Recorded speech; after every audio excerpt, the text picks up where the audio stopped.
What is going on, everybody? And welcome back to Boston Bluebeat, rounding out the evening with Guilty Gear Strive. I am Brad Muse. Joining me is Max Out, who does not have a Twitter handle, much to my chagrin. Down with my engagement. Yes. Up with Undertale. Yes. Hey, guys. Great to be back. Great to have another wonderful Bluebeat here at Balance Patch. We got ourselves a great set of matches coming up. But first, we do want to let you guys know we got a Matcherino started. Yep. You can get in that chat, type in that Matcherino command, and it'll pop you right up. It's 50 cents for free. Yep. We're also starting up a donation for Dom. I'm pretty sure if you guys are in the community, you know who Dom is. Dom's a really awesome player. He's helped a bunch of us out. Sadly, his father just passed, and if you do exclamation point help Dom, you can go straight to his GoFundMe page. They're $848. Yeah, something like that. And we needed to $2,000 just to make sure that we can actually afford the whole ceremony and everything. We got a couple of other cool things going on down here. Yeah. We got a Blue Beat Extended. That's going to be next year, 2022, January 8th and 9th. We got everything from BB Tag. I'm sorry, I should get to the other game, shouldn't I? The impression that I'm getting, so before we went live, Max Out found that there were people on a casual setup immediately opposite of the stream setup playing Guilty Gear Tag. Wow, Yes. What a title that would be. That would be fantastic. Playing BB Arc Tag. System. And Max Out had to be corralled back into the seat because he was like, you're still going to be playing when the stream's over, right? I'm going to get to play Tag, right? Guys, come out to this tournament. They're going to have a BB Tag. Right, but so at Blue Beat Extend, yes, BBCF and BB Tag, which is the end of some people's list. Also, Guilty Gears, Exerd, Plus R, and Strive, Grand Blue, Melty Blood, Type Lumina, and Current Code, Uni, and new to Boston Blue Beat, Special for Extend, Them's Fighting Herds, and Skullgirls. And that is going to be here at Balance Patch. Let's see, yes. I found it, at Balance Patch. Yes. There's the underline. 2-day event. They have the whole venue for it. So if you're out of town, it's going to be a pretty good weekend to come up to Boston. Yeah. But Great. wear layers. Yeah, because it's going to be January, guys. So wear layers, get a bus ticket. What, going to snow?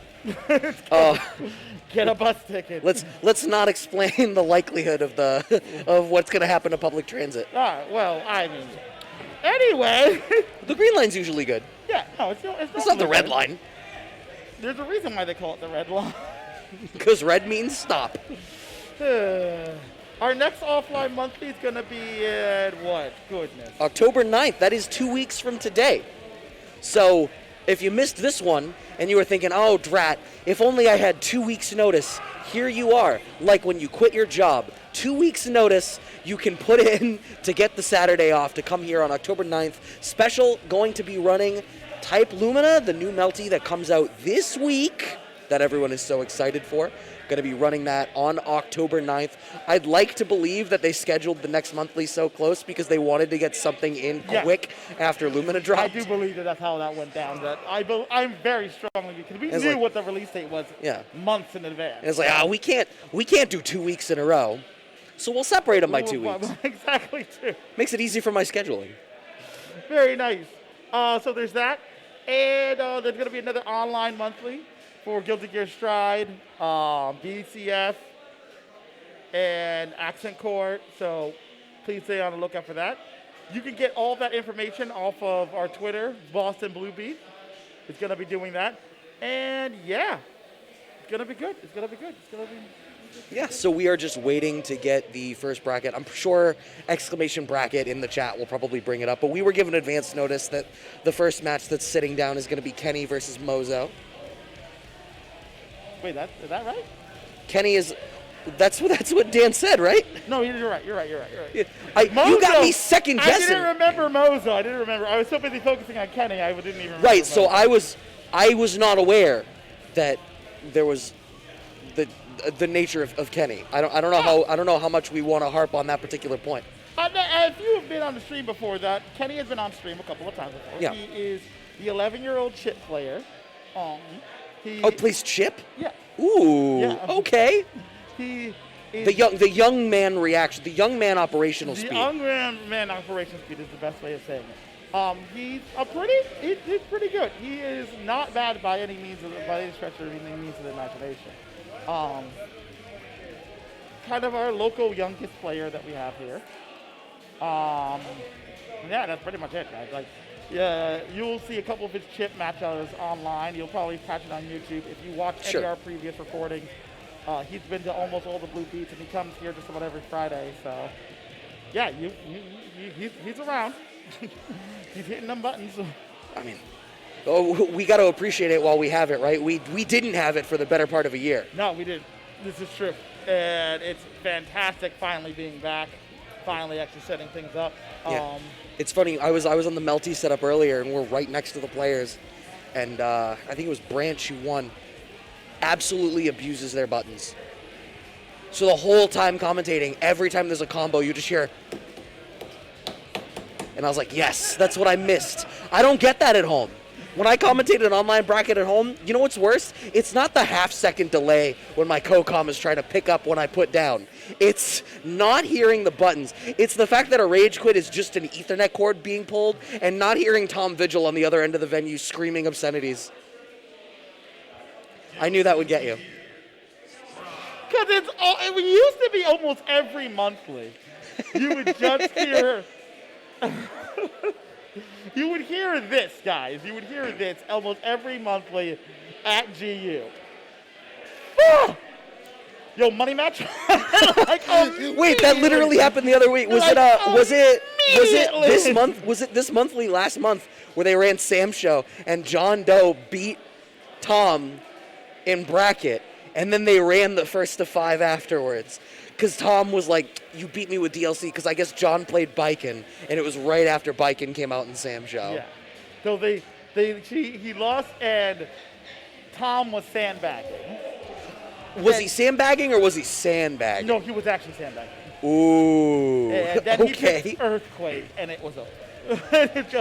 It didn't happen after that. And that's the thing about, like, Tom that I actually really do love about him is, if he's sandbagging, he will let you know that A, he's actually sandbagging. But more importantly, B, he does back up what he says. So he's not going to skip you on a money match. It's what expected if you beat him in bracket, he's going to ask you for a money match. Like, immediately after. Tom was already in the community when I started coming out like 10, 11 years ago. And he has always been that guy. Always.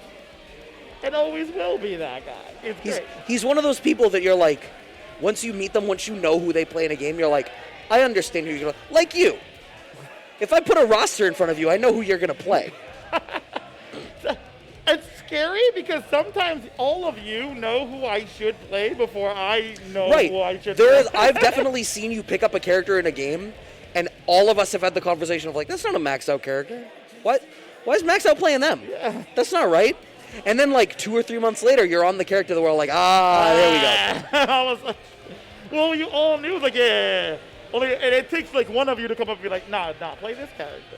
Yeah. I don't know, guys. Why weren't you playing Leo? I know how to play the Like, who were you? You weren't playing Leo day 1 in Strive, right? No. Who were you playing? I was trying to play. I was trying to play Chip again. And so Chip is almost a max out character. Right, and I was like, all right, I'll just play Chip like I normally do. But I think the thing that makes a max out character is that they don't have to max out all the time, and that's what makes it insulting. Is like, at any given point, you could be in the stupidest blender. But then we sit down and play against you, and it's like, when's it going to happen? When's it going to happen? To come soon. But I forgot who it was. I was on Facebook. I was on the NEFGC, and somebody was like, "So Max out, you're playing Leo, right?" And I was like, ... Actually, I was kind of starting out with Chip. Nah, play 1 weekend Leo, and I'll see you at BP. And I was like, all right. Oh, holy crap! It is you like. I was like, no. What I will say, okay. Consider yourself fortunate that where you're at and where you have been for so long is that it is very transparent what type of character you should be playing. Some of us struggle with this. Some of us open up a roster and go, I don't know.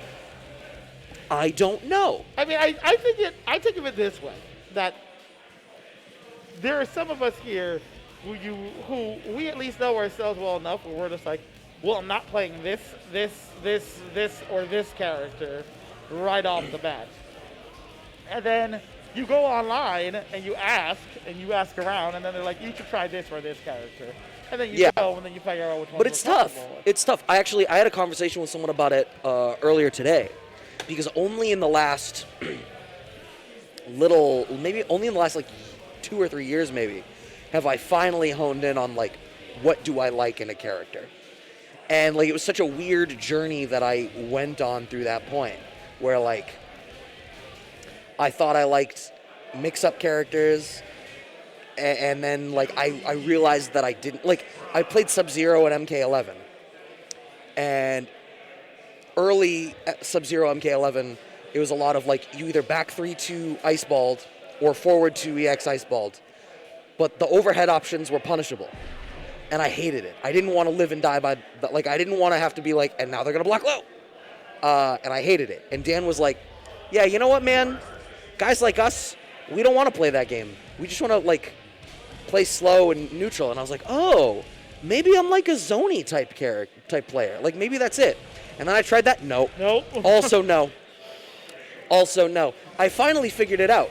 And it's thanks to Michael Dink, where I was talking about, I was like, you know what, the best character that I've ever played that felt the best in my hands was Byakuya. Oh. And Under Night. And I was like, great buttons, and then like the set play was one player. Like, no set play option was ever a risk. And Dink was like, you should play Zato and Strive. At the time I was playing Nago, because I was like, oh, I like the buttons. And Dink was like, no, you like the set play. You like set play. And I started playing Zato, and it was like, oh my God. Yes. One good button as a party starter, and then one player offense. Yes. And then I like retroactively was like, what did I like about Trish? Oh, I get a knockdown and a round trip unblockable and you're dead?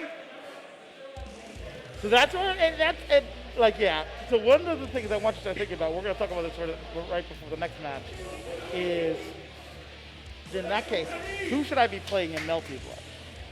But hey, we're going to talk about that after that. Yeah, we'll talk about it after. I want your brain to cook on that. We'll talk about it after. But loading in, Kenny versus Mozo, so, Saul versus Chip. This is the Chip player that I was talking to you about. And he's already getting lit up like a Roman candle. I mean, that's tough. One of the difficulties, okay, Goldburst is going to have tons of bar now. There it is. And that actually did a pretty good amount of damage for Chip, all things considered. Yeah, so 5K is such a good anti-air for Soul. 5A is, like, low-key, when my, like, wish list for Soul nerfs was all 5K. Yeah, no. And I definitely agree with that. It's so fast. It hits twice. It's such a good combo starter. The fact that it is so fast and is a juggle starter on airborne opponents and gives him rejumps is like so much of why a lot of his mid-screen routes are busted. Dang, that was very well done for Kenny, by the way. Trick up on the other side. Make sure that you catch him. Ooh, nice block. Yeah, I love the backdash away from the 2S, not even wanting to engage with the scramble against Saul. Another command throw. Switch to the other side. Switch to the other side. Switch. Coming back at you. Make sure you're ready. Oh, I was ready for a tick grab on the 2K. I think so was Mozo. There's another one. Oh, up drift. Oh, there it is. Okay, Kenny. Yeah, man. I see you, Kenny. This is what I'm saying. Like I said, kid got skill. Well, I mean, even a lot of the decision making there, right? Like, the early gold burst is like, I like early burst in general in this game. But in this particular matchup, it's equivalently good because, as you can see, Saul will take out 40% of Chip's life on whatever hit he wants. Yeah. So you want to reset back to neutral as quickly as possible. And then having the bar at your disposal makes it that much easier for you to get the party started. Now that needle kick was nerfed, and a lot of people are saying that like a lot of chip players have been, man, like that really did hurt his game. Because a lot of people use that in neutral. Oh, nice. Okay, just made it up there. I didn't think he was going to get up there again. Yeah, it did not look like it. Ooh, catches the 6H. Here we go again. I'm a little intrigued that Mozo elected to use 6H when he was on the back foot of the wall break. There's a low, there's a low, there's a low. Now, did he not block the low, or did he just run out of... Because it's a special move, so... It is. It would have chipped, but no. Because I think he ran out of bar for FD. But he did actually get hit by it. And a lot of it comes down to, he's gone for the low so many times, you're waiting for him to get that overhead. And when you do, when he does that overhead, he gets way more damage than if he just gets the low. And he's waiting for the burst didn't come. Yeah, so no, last minute. Smart from Mozo to recognize that the red RC was on deck. That's like a very obvious burst bait situation. Ooh, all right. There's the first DP we see from Kenny.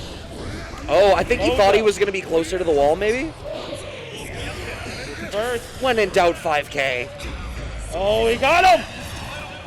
Still alive, though. Still alive. One more guess. There it is. Positive bonus. If I'm Kenny, honestly, yeah, good. Backdash, let the meter come up, and then get like a PRC off of an alpha blade. No! So that was just good positioning by Mozo. He waited for the run in, and then it was like, now I'm going to challenge. I have to challenge now, otherwise he's going to get that meter, and I'm screwed. Yeah. No, Mozo absolutely had to make something happen. I think the money move for Kenny there would have been more or less what he was doing, which is to wait for the bar, get the party starter off of like a red or PRC mix. There's the overhead. He blocks it, doesn't get a full punish.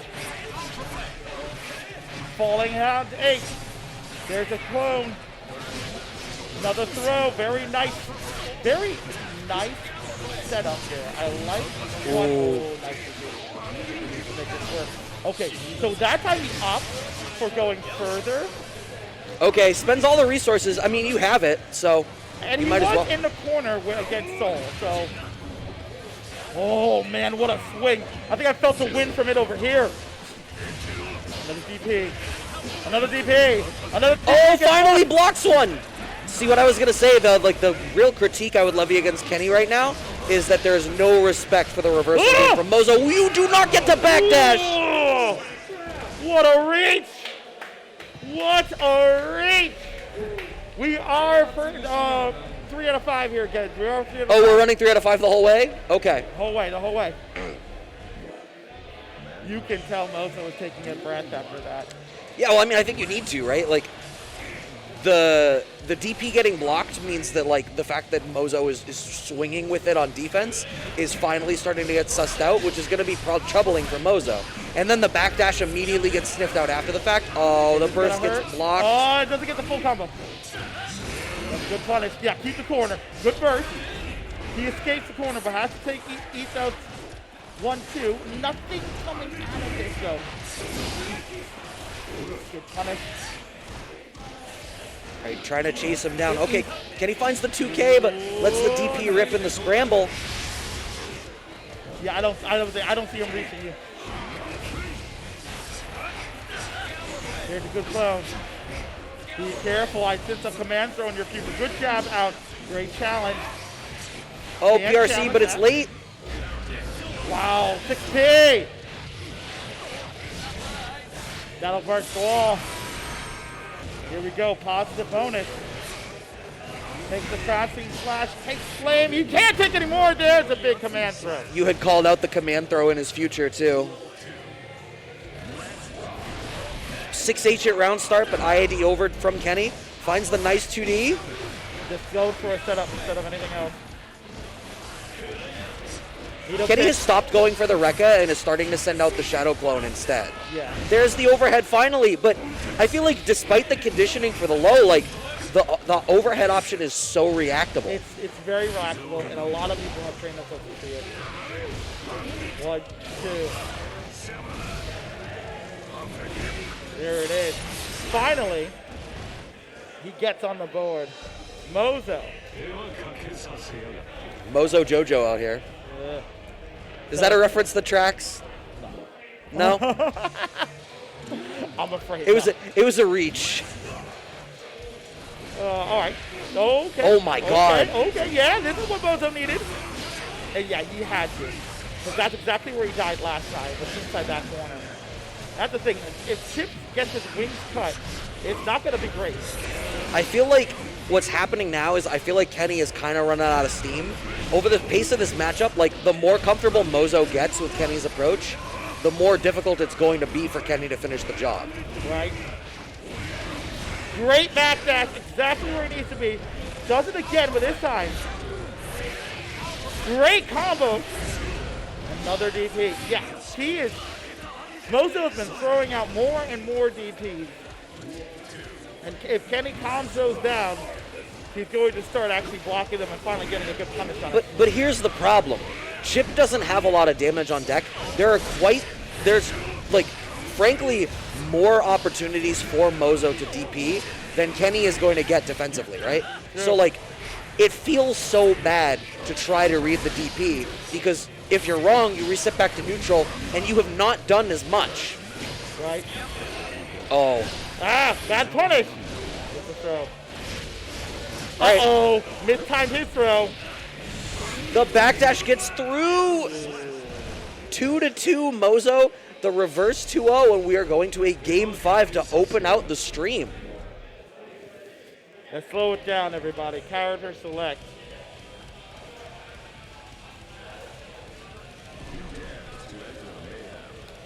Now, does Kenny have a... Oh. Whoa, what? I don't believe. All right, in this behemoth typhoon. Okay, now let's talk about this. You did say that he was getting a lot more comfortable. If there was any way of a matchup, Gold Lewis throws everyone off. He might be one of the worst characters in the game, arguably. Bottom 3 is where everyone's putting him, and really bottom 2. But at the same time, at the same exact token, Golden Lewis takes games off of you. Right, I was going to say, matchups only mean so much, tier lists only mean so much, when character unfamiliarity is enough to get you a game. Yeah. Okay. Gets the corner. Breaks guard. Okay. That was not a good idea. Oh, the yeah, reversal from Mozo. This continues to be the tone of the matchup here for Mozo against Kenny. Kenny is just not respecting it. Wake up, super! That's gonna hurt! Oh my god. Backs off, but look, he's got the full charge now at the bottom. Okay! Say hello to my little friend. What aliens? I don't know what you're talking about, guys. There's no aliens here. Don't be ridiculous. See what all that we just witnessed is Kenny is playing both sides of LARPing the Area 51 raid. He played the ninja that Naruto ran on Area 51. Now he's playing the other half of it. All right. If he can Backdash? Ooh, I don't agree with that. No, not good. Oh. Okay, this is bad. This is going to be real rough. All right, you have Kenny. to win this honestly. All right, Kenny. That's what you call a Cali burst. That is definitely a caliber. Oh! Oh my god. Oh god. Mozo, now you can tell when certain people want to turn on the gas. Mozo is turning on the juice. He is no longer messing around. Did you teach Kenny how to play Gold Lewis? It's looking I like know, you're Spencer right? right now. It's looking like you're Frank right now. Oh, okay. Went for the overhead BT out of the air. God, oh my god. Oh, PRC gets clipped by the overhead. He's got the bar. He has to kill. RC. He has to kill. Wall break is going to kill, I think. Yes, it is. Last round, Mozo takes it over Kenny's Gold Lewis. If he didn't kill, he was going to wake up super. It was going to be bad, guys. And it wouldn't have been a big deal. No, but great showing from Kenny. Still obviously going to have a chance in the loser's bracket. Mozo moves on. One. Yeah, it's literally first round game. That was literally the first game. Yeah, guys. so Mozo moves on to play Wallaby. We have a couple of other matches already going through. Merkle over Shadow Clone is one that is waiting. The winner of that plays D Girl Fights God. Yeah. Some of these names. And then the winner of that plays Doc Bach in top 8. Alex Smith versus Lucky D. is another match. Well, I'm watching the Alex. Oh, I Smith see them. versus I see them Lucky D. playing off stream. So, Lucky D's about to get popped so hard. Right. I mean, I think that's a fair bet. No disrespect to Lucky D, but Alex is to Guilty Gear in this community what Lucky D is to Street Fighter in this community. Except Alex wins. Ooh, did I say that? Unnecessary roughness. 5-yard penalty. Dan is going to watch this VOD later and be like, what did I do to you, Brad? And I'm going to be like, nothing. I did it for the content. For the content. We're here to create content. Gloomshot. Hi. By the way, we should probably have the chat up just in case people are trying to. Oh, God. Yeah, sure. I'll pull up the chat. Why not? So we were talking about, you were trying to suggest something about a learning exercise for Melty. Oh, yeah. Who should I play in Melty? Who should you play in Melty? So, I don't know anything about Melty. Oh, cool. So, let's not pretend that I know who you should play in Melty. But my understanding is that the maids are the big set play characters, but I don't think that set play quite describes what you do. No. Supposedly there's a brawler type character that I'm supposed to be interested in that has a lot of command throws. Oh, yeah. And supposedly he's the person that I'm supposed to. He looks like Miguel in Tekken. The guy that looks like him. Yeah. Okay, so Merkle over Shadow Clone. Shadow Clone out here rocking Jacko, the newest character. Yep. Now Jacko is great when she can get her game set up and play her keep away. But good lord, she needs to earn her people. Yeah, I think the difficulty with this is, like, while that is true, one, Giovanna has the movement and the tool set to be able to navigate around that, because if Jacko needs to earn the ability to get started, it's going to be hard to keep Gio off. And then there's the fact that Merkalo is one of the best players that we have in the community with respect to Stride. That was tricky. All right, PRC, and now we have the setup, but has to spend the burst. I thought we had the setup. The other thing is that Jacko's 6P is actually fantastic. Like, Jacko's 6P is not to be mentioned. I think we should have used 6P when Merkalo hit some up back there, but Merkalo able to get the party started, has some bar, gets the throw. All right, YRC, yeah. No, no one home. Okay, the late DP catches the up back. The OTG, I always forget that she can get the It's OTG really in that situation. Annoying. And even when I'm playing with her as casual, I keep forgetting, oh, I get a free OTG there. Yeah. This just seemed like, I definitely can see how Jacko could handle this matchup, but like I think a lot of it is you need to find the right opportunity to earn the space away from Gio. Gold burst from Merkalo very early. No 6P. You were talking about the strength of her 6P, but I feel like you need to be able to contest the spiral arrow and the flip kick from Gio. And if you're not able to shut those down in transparent situations, she's just going to keep stealing turns. The other problem here is that her only real get off the tool is her super.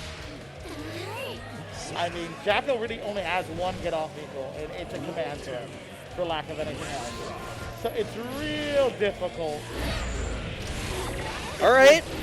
This is what you do. Yup. Set up your zone. Oh, that's unfortunate. It was almost a sandwich situation, Yeah, but it was. Merkalo with the 2K just gets right out of it. And now we're right back in the same corner situation. I expect wake up. Good throw. Yeah, smart back throw. That's what I hate about this type of thing for her. Is the moment that okay, that's it. Oh, And okay. all the ones that she summons from now on. Yeah, you get to call out infinite little homies now. This is bad. Good throw. Oh no! You just need one mistake. What a shame. And this is why I looked at Jacko and I was like, I really don't think she's that strong of a character. It's because one mistake, one big miscalculation, and she paid for it with her life so much. Because there's so many ways to get rid of her servant, and she relies so heavily on them. She Yeah. has good normals, but those servants, I really wish they gave her something else Yeah. than some of those servants. It's almost as though, like, it's a similar weakness to what Zato has with Eddie, but like it's far easier for Zato to get Eddie into the game than it is for Jocko to get the servants in the game. So the fact that Zato struggles to function without Eddie and doesn't have a complete kit is fine. But Jacko should be comparatively stronger without the servants to compensate for the fact that getting the servants out is actually a mini game in and of itself.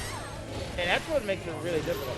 Her normals, on the other hand, are actually pretty outstanding. Her anti-air is amazing. It covers the entire area above her body.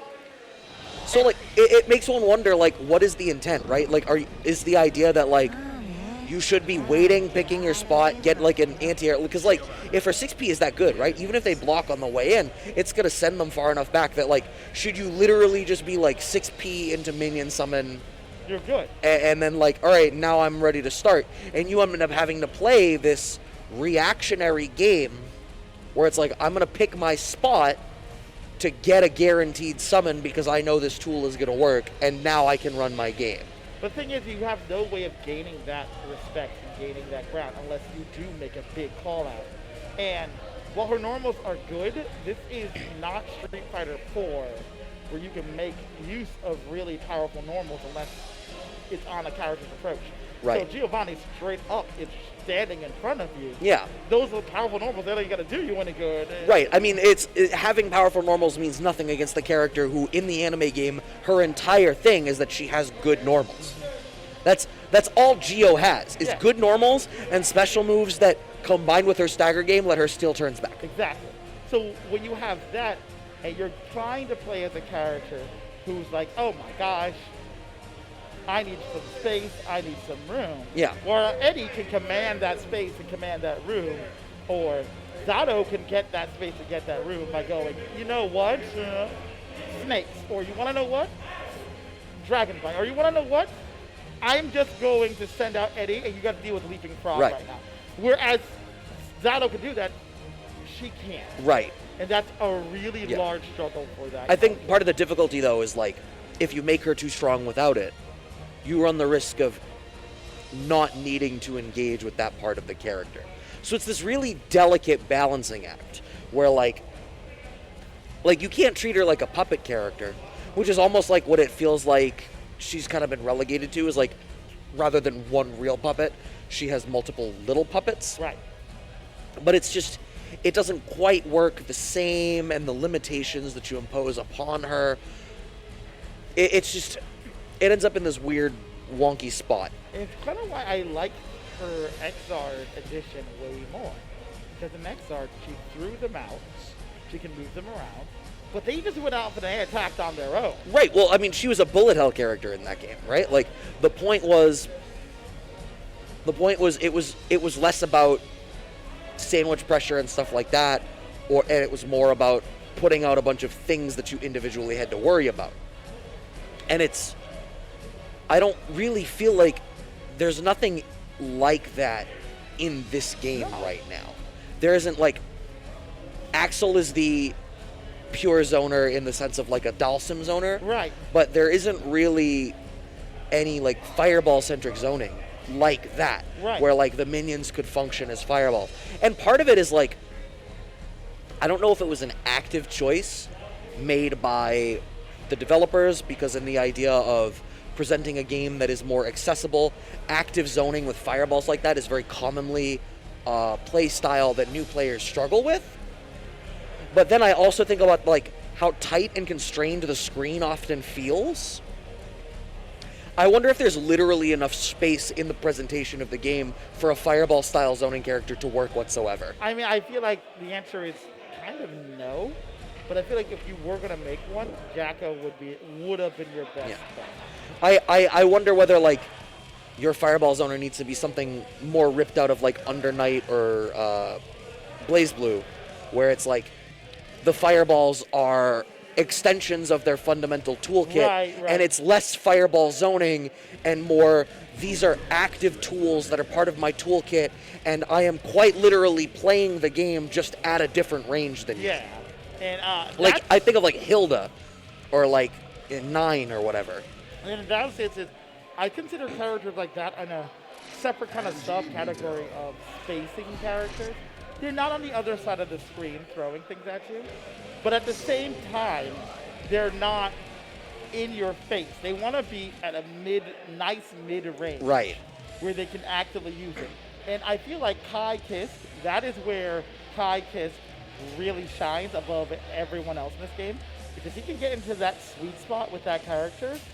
I've talked to a lot of Kai players, like if you get into that one single sweet spot, it's like I'm untouchable. Like your character can't do anything to me. And anything you do, I can punish it. But I have to find that sweet spot. And while in the corner, it's easy to get to that sweet spot.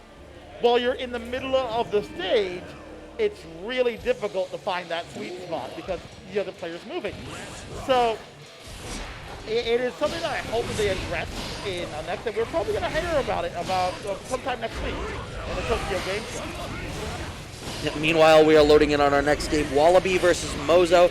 We obviously saw Mozo earlier against Kenny. Wallaby on Anji, who, despite the buffs, is eating some bus ass over here in this corner. So Wallaby has been right back and forth between Battle 1 and Anji. Both of those characters, I feel like, are characters that, like, Zato in particular, I feel like, is a character that's hard to, like, alt play. He feels that Anji is nowhere near as strong as he used to be. As in, I hope you don't mean pre-patch. Huh? Yeah, no, after patch, yeah. As in, he thinks that Anji is weaker now than launch Strive? No, he thinks he's better now, okay. But not better now. All right, I was about to say, I'm like, in what universe?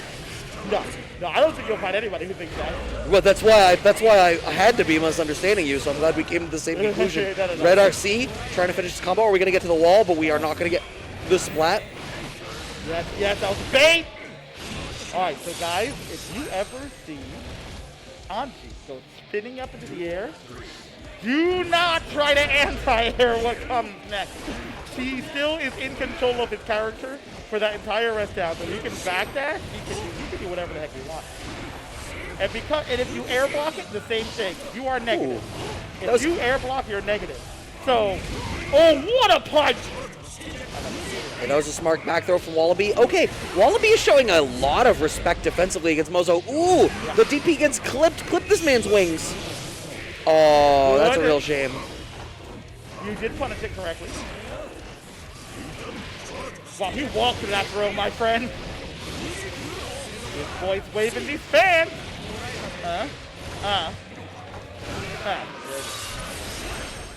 Yeah, manages to close out that game. Yeah. But there was a lot of hesitation from Wallaby. I feel like even despite the fact that like Anji's RPS around post-Fujin is completely on its head now because post-Fujin can be pre-Fujin now. Yeah. But so much of what Wallaby was doing was still very defensive. Like empty hop, immediately going back for like back air fan. But I feel like a lot of that is the inherent respect of the problem that DP represents to Anji's fundamental kit. And you gotta also recognize, that's the other one. You also gotta recognize, Anji is one of the few characters who does strive when he's actually countering, when he's being defensive. He's one of the few characters that can play a very good and strong defensive game. Just like right there, he lands a counter, and all of a sudden, the entire game flips for his face.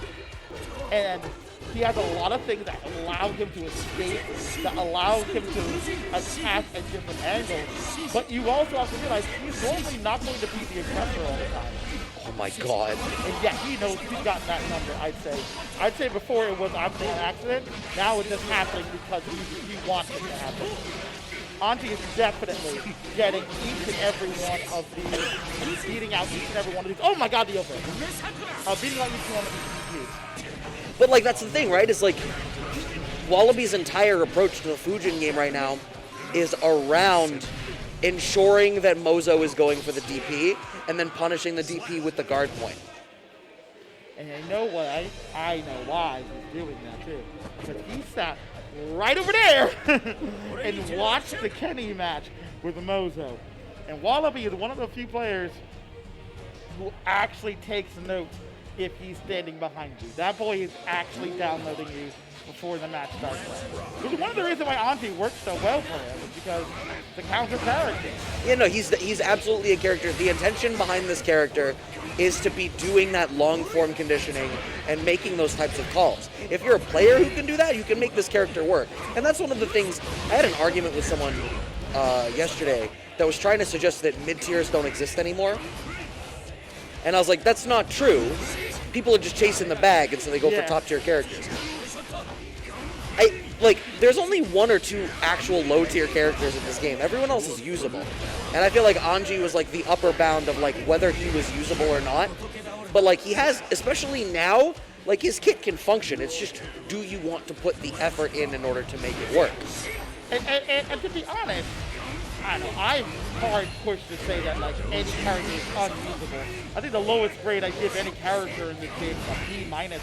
Right. Well, frankly, I feel like the only character that I, for a while, at least before the DLC characters, the only character I was unsure of was Faust. But Faust is a character who fundamentally is going to take a long time to figure out because the inherent randomness of his kit means that everyone needs to be that much more comfortable with him to maximize things. And that was the way, and a lot of you can attest to this. If you place a good Faust player alive, you know exactly the one I'm talking about. That time period where you looked at your controller, it was like, did something break? Like, did something go terribly wrong? Oh my god. I don't know if that was a late cancel into an overhead or an incredibly early Fujin into the overhead, but worked out great. Wallaby on set point. It was a late cancel. You literally, oh my gosh, he's going to hurt. Jab, go. Get that up. Still Blue in third RC? because he blew RC. He was drilling in that corner. Spin through. Can't get escape. Yeah, this is what Mozo was like, you know what? I'm not fighting this anymore. I am going to gun flame until you are dead, good sir. Oh, back throw. This is huge. Mozo has burst. Is Wallaby going to try to play in order to bait it? Oh, he is not. We're back in the corner. Ooh. Oh, back throw. Mozo is not ready for it. Oh! Wallaby styled on him. Wallaby. Let me see you 1-2 step. I love it when you 1-2 step. Wallaby. Putting Sierra back on the top 40 playlist. And this is one of the things that you got to know about this game is, you know, people, the really good players in this game are the players who shimmy you to death. And there are a lot of players out there who know exactly how to shimmy you very well. And that's it. But yeah, I agree with you completely. And I really can't agree with the fact of talking about people when it comes down to high tiers and low tiers. Half the tier lists I've seen, they think a character is bad because they can't do RTSD. And I'm like, well, you're asking a fish, how good are you at climbing a tree, brother? It's not going to go very well. Well, like, the person I was specifically talking to, they were like, nowadays in fighting games, there's 2 or 3 top tiers, and then every other character is not worth using. And I was like, well, no. Untrue. I was like, you can say that about virtually any game you could ever pick. I was like, here's the difference. There's more people playing, there's more money, and there's more people chasing the bag. Right. So they jump to the top. Right. I was like, Sanford Kelly's mantra has become a large part of the way people actually decide characters. That's why the conversation has shifted to, why would I play this character? This other character does the broad version of what my character does, but better. And that's where I'm terrified. Absolutely terrified for new players going into Marvel vs. Capcom 2 if they remake. Oh my god. I literally just said this to someone earlier. Unprepared. I was like, Marvel 2 is actually low-key the only game that is not true for that. Where like, there's actually 10 playable characters. Maybe 6 of them are actually good. The rest of them are like niche picks that you can really make work. But the thing is, the other 6 are the 6 that no one knows about.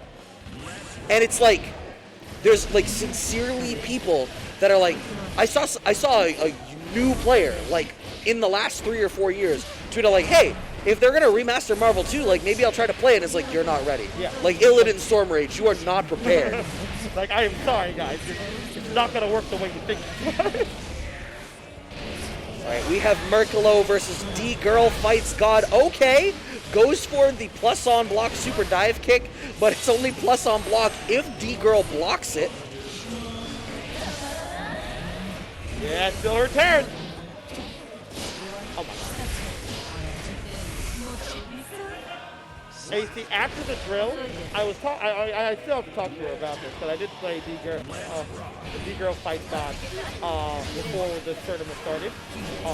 She is an all-out fighter. If you have ever thought of like what an all-out fighter looks like, D-Girl fights God is all out. When she hits the attack button, it's attack. Yo, are you thinking of doing something? That was cute. It's still my turn. It's still my turn. You're not going anywhere. It's still my turn. Oh, so D-Girl plays the way I played Pokemon as a kid. Yes. Only attack moves. Only attack moves. Or like, No moves. or like the No. way that everyone lost at Persona 3. Like they got the Matador and it was like, what are status ailments? Yo, shout out to all of us RPG players who go, so what you're telling me is, I need to grind more. Is that what you're trying to communicate to me? No, you should do some status moves here. I will go grind more. Here I go for another 6 hours. I will go grind more. Attack moves only. Okay, Spiral Arrow through the note, but D-Girl fights God. Ooh, actually managed. Good. Yeah, that drift was crazy. D-Girl. Oh, that early anti-air. Yo, Merkalo. Yo, Merkalo. Yo, Workalo though? Good Lord, look at that health. That's unnecessary. Workalo. That is unnecessary. Oh, by the way, it's still my turn. Oh, almost. Interrupt.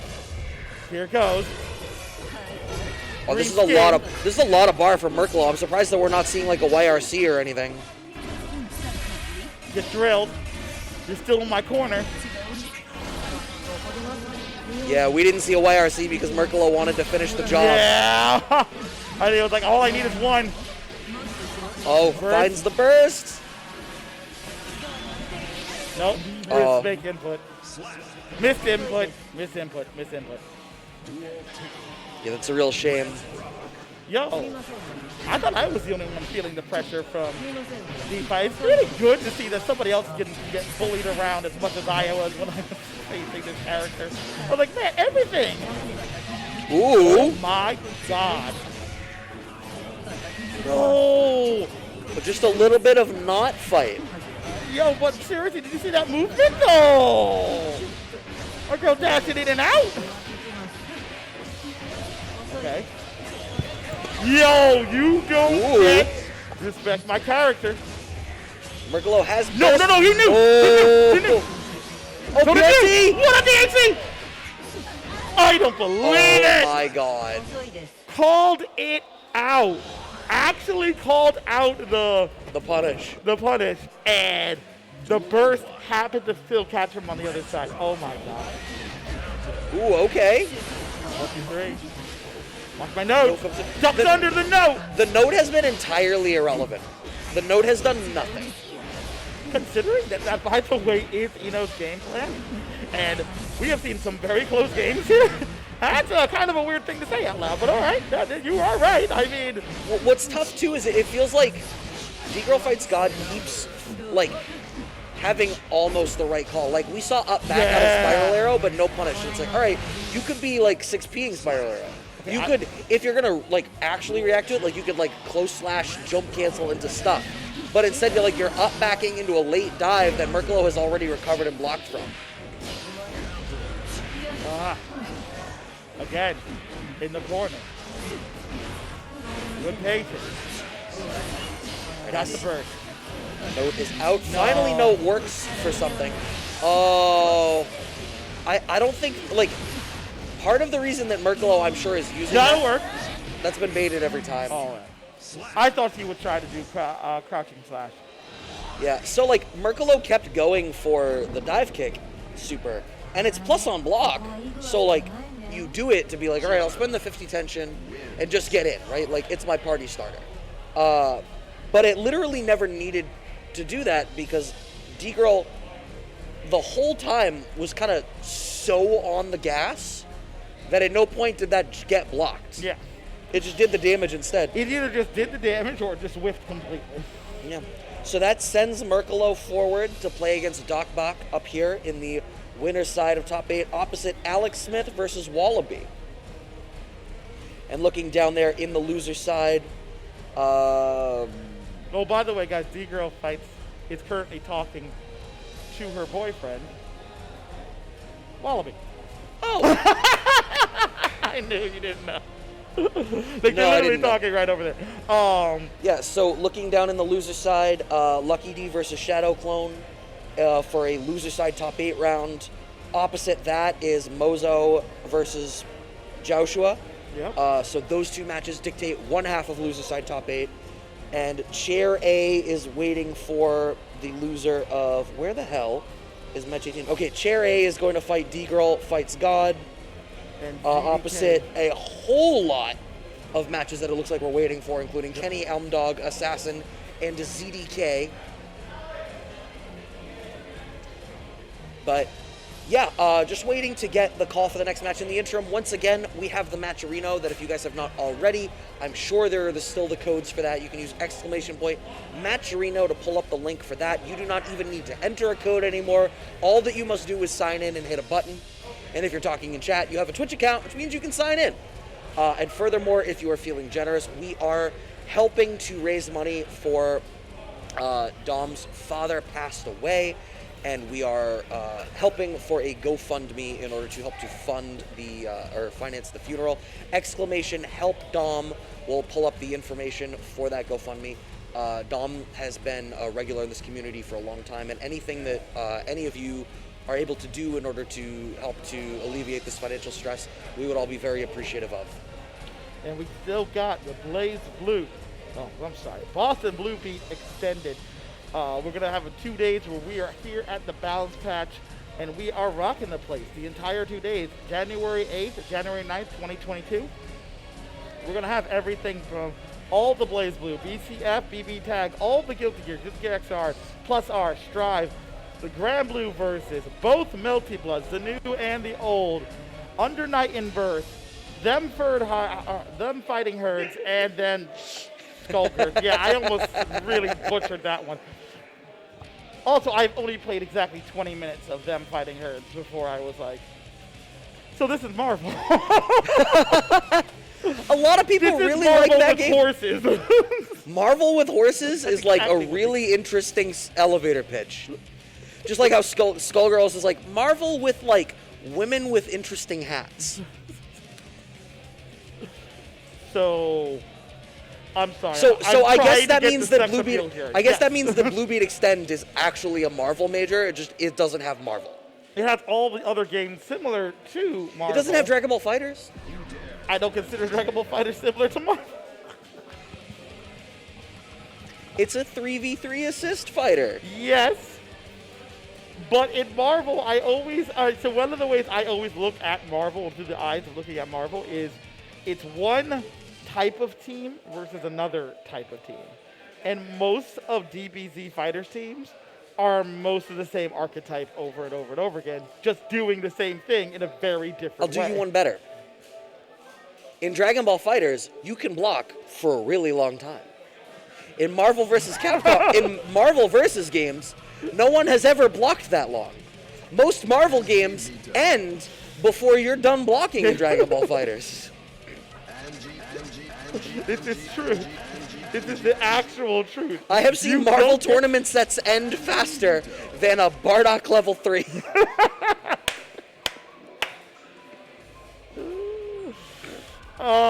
Truth. And I've commentated a fair bit of Dragon Ball Fighters. I love that game. I have commentated the game. I love watching it. I can't play it anymore.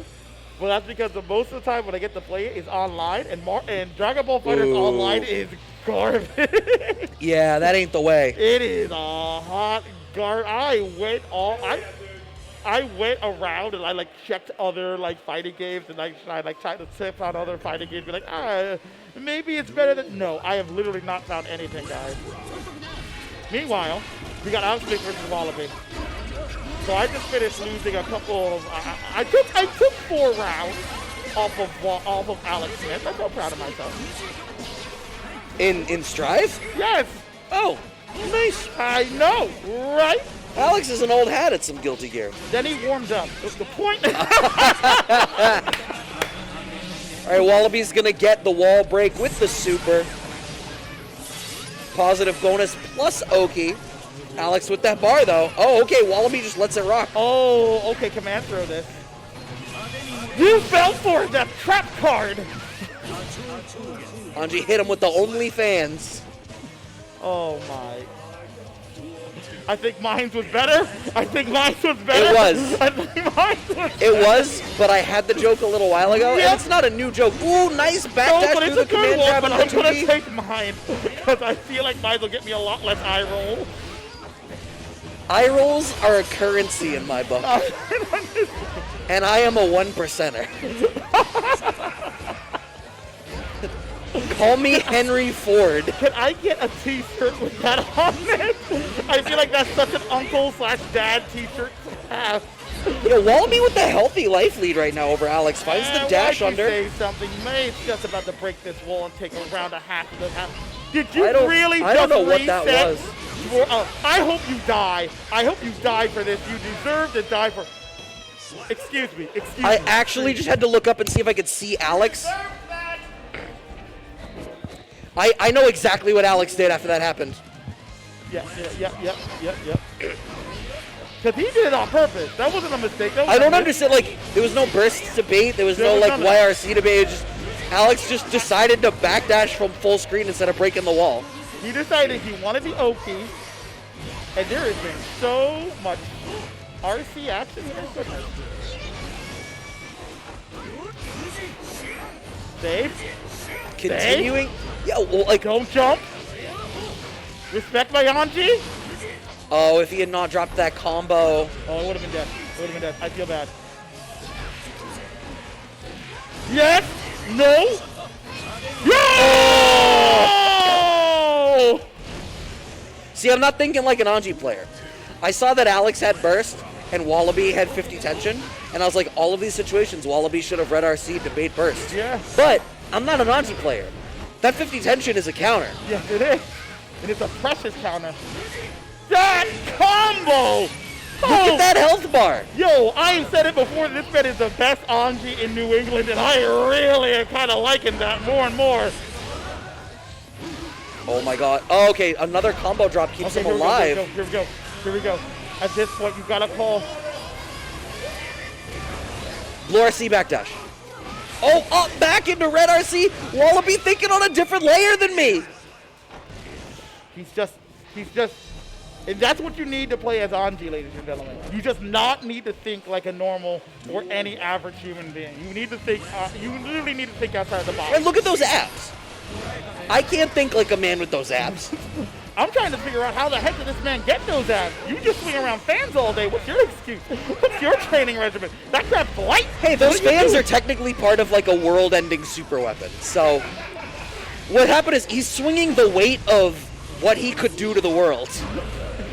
And that's a figurative weight that will give anyone abs.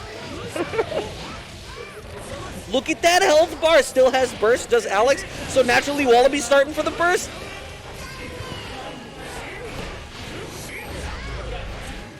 Sorry, guys. Somebody wanted to want me to play. Oh. But so here's the thing. Alex is starting to hold a lot of up back because Wallaby is favoring throw when burst is on the table. Yep. Yeah. Oh, that block It's his was so turn. late. It's still his turn. Jump through. Barely. Finds the sweep. That's a combo. Ain't much. Get on RC. Take it to the corner. Yeah, Alex is going to let that rock. Into the wall break. That's a lot to let rock, my brother. But it's not like he's all about to make up the damage. Let's go. 1, 2. Oh, no. Oh, you are GG. dead. You are dead. Burst now. Oh, he lived. The bravery. Oh, the very rare air slash that you never see in this country. Alex Smith has to stay in the zone. I am torn on whether Wallaby should have burst that last hit of the full dust combo because it's not like you had enough life to burst otherwise.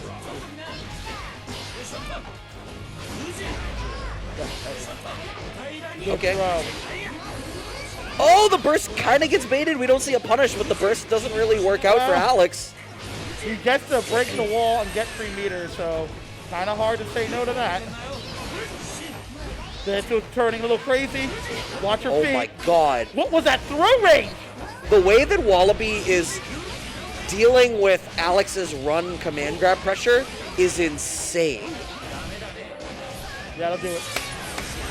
Wallaby, match point, going to what, this winners finals? That would be winners finals, yeah. He fell for it. Here we go. Okay. Throws out, throws out, throws out, throws out. One good throw deserves another. Trying to bait 16, doesn't get it. Gets thrown for his trouble. Here comes Wallaby. Oh! 1, 2. There's One more guess butterfly. will do it. Has the Oki. He goes for the heavy. Doesn't get that. In the corner, not a good position. Kids.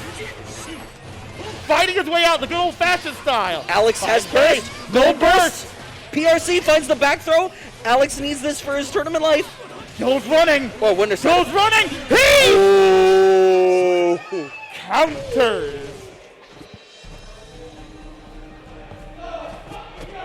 Ooh, with the slight pop off.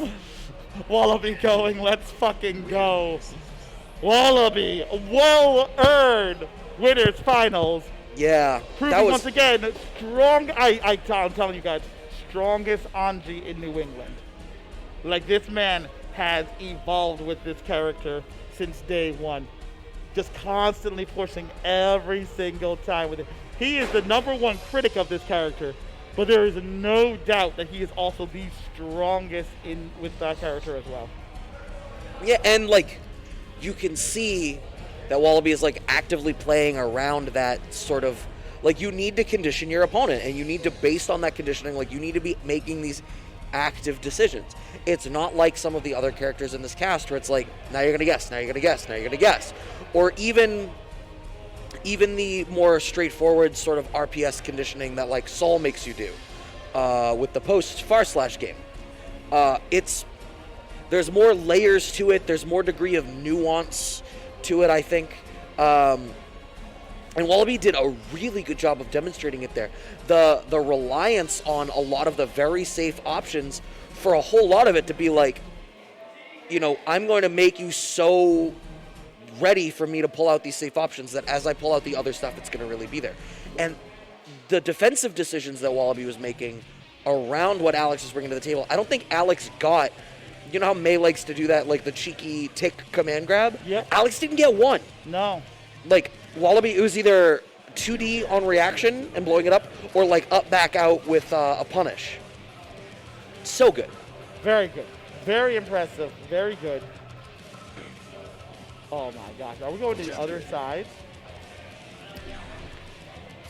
Okay, I was going to say, I was like, does Merkalo have a pot for like a pocket thing? But no, it looks like the names are backwards. Sparkle's fixing it, and there we go. So we got one of our big heavy hitters, one of our big Patokaman players here. I think I played Doc Pock a couple of times before. And there's two different types of Patokaman players in my opinion. There's the type that's trying to throw you, and the type that's just trying to mega fist. I love how that happened in response to your saying it. I will let all of you judge which is which in this situation. Just let me know when you guys got a good idea. All right, guys, let me know. All right? We wake up and do those. Well, I mean, Merkalo could have just churned it and then hit the button on reaction to start up with the Garuda. Normal throw. Yes, you're eating it. All right, guys. Why? Oh my gosh, that move is so low to the ground. It actually acts as an anti-air. It's mega fisted. Good sled head. Wow, he actually got that jump in. Breaks guard. Respect my character. This is, I love how it has been, like, you had the read. This is the Mega Fist of pot. It's how I tell everyone how pot players work. There's one or two types of pot players. There's nothing wrong with that, mind you. Doing command throws is hard. Oh my god, even when you block it in the air, it doesn't matter. It has to backdrift blue RC, but the PRC after the spiral arrow, Merkalo's not going to be able to, oh no, with the wall break damage? Okay, still alive because it's Potemkin.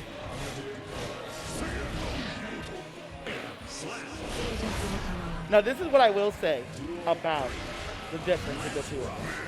If it's a command throwing character, if it's a command throwing Potemkin, in other words, Potemkin that likes the command throw, jumping against this against that Potemkin, jumping in on that Potemkin, terrible life choice. They have the reactions, they will heavenly pop us you. They don't care.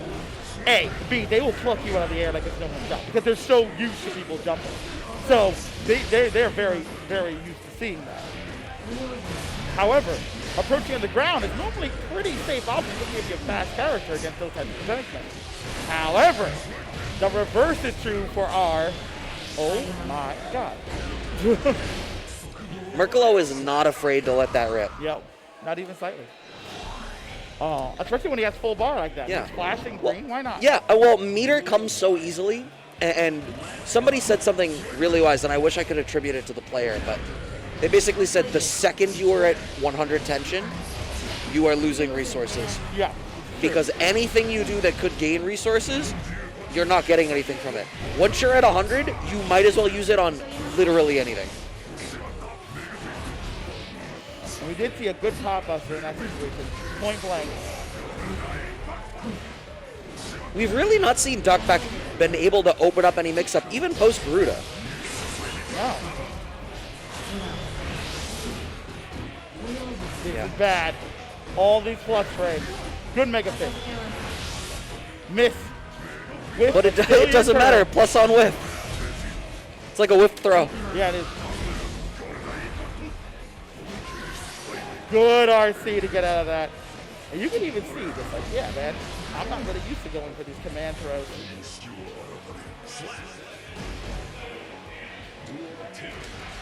Yeah, I mean, Merkalo's still, like, really commanding the pace of this. And I cannot but feel like Duckback just really hasn't been able to keep Merkalo on the ground for long enough in order to do anything.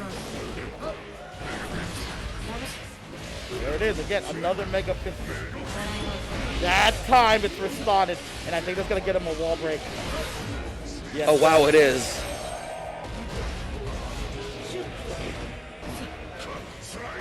I was ready for Spiral Arrow, so was Duckback, but it wasn't going to work out. PRC forward drift into command grab. Oh! Had no choice, but it wasn't going to save him. The second hit would have taken him down. That was a rough decision situation. A real shame. So Merkalo up 2-0 now to go up to winners finals against Wallaby. I wish Duckback would find the anti-air. I wish the 6P would cycle into the kit. Now, like I said, when you're dealing with these types, you can jump at them all day. I mean, that's what it's looking like. You've got the read.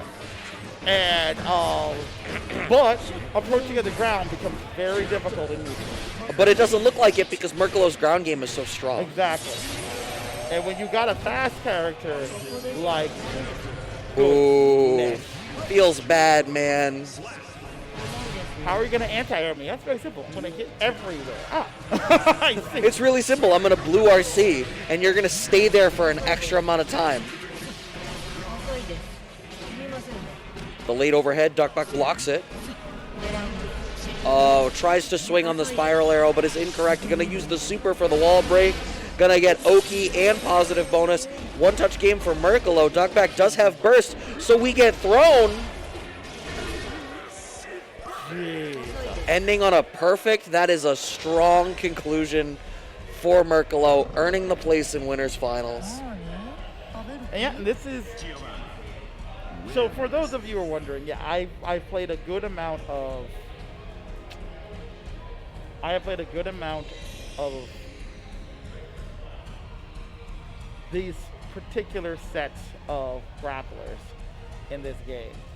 And I have to say that that is what I have found for most Patokan is if you see a Patokan player just doing nothing but Mega Fist, if they wake up, Mega Fist.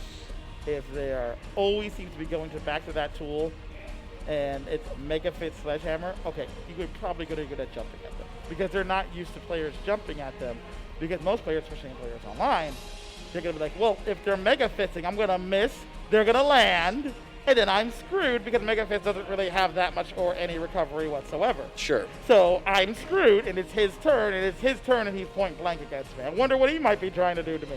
So it's not a really great situation. So a lot of players, they just try to anti-air Mega Fist, which is doable if you've got a good 6P, have a DP, or can actually punish him while he's moving forward. If you have any of those tool sets, you can probably stop Patokan pretty easily. You're not going to bother to jump in on him. But if your Patokan but if you're getting thrown 6 or 7 times every single time. Sure, your natural tendency is to hold north. And it's such an interesting it's kind of an interesting way of looking at the fighting game because it's like, no one's really actually doing anything wrong per se. It's just the natural conclusion of what happens from people's style. The play style has very transparent ways in which the game develops around it. Right. I get that. And it's just I only find it for like Patokan. I've been looking around to see if like, oh man, there's gotta be another fighter out there somewhere where that's happening. I don't see that though. Like I don't really see that in other fighting games or where it's for that fighter across the board. Huh. That's interesting. I'm going to start to watch for that now. Exactly. It's something that's really interesting to dig into it because it gets a little bit of a theory fighter, but on the same token, it's real life. It's like what the social change we see inside of a fighting game. It's very interesting. All right. So we got Lucky D versus Mozo. I was going to give Lucky D props for the spacing and then got burst baited. Jetman just mass jab and got away with it anyway. All right, we got the shock state, PRC into 5K from Mozo. Doesn't want to let stuff keep going. Okay. 3.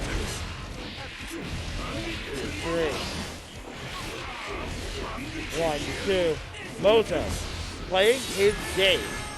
If Mozo had tried for a clean hit DP for the wall break there, I think that would have killed. He probably would have. But once again, 5K.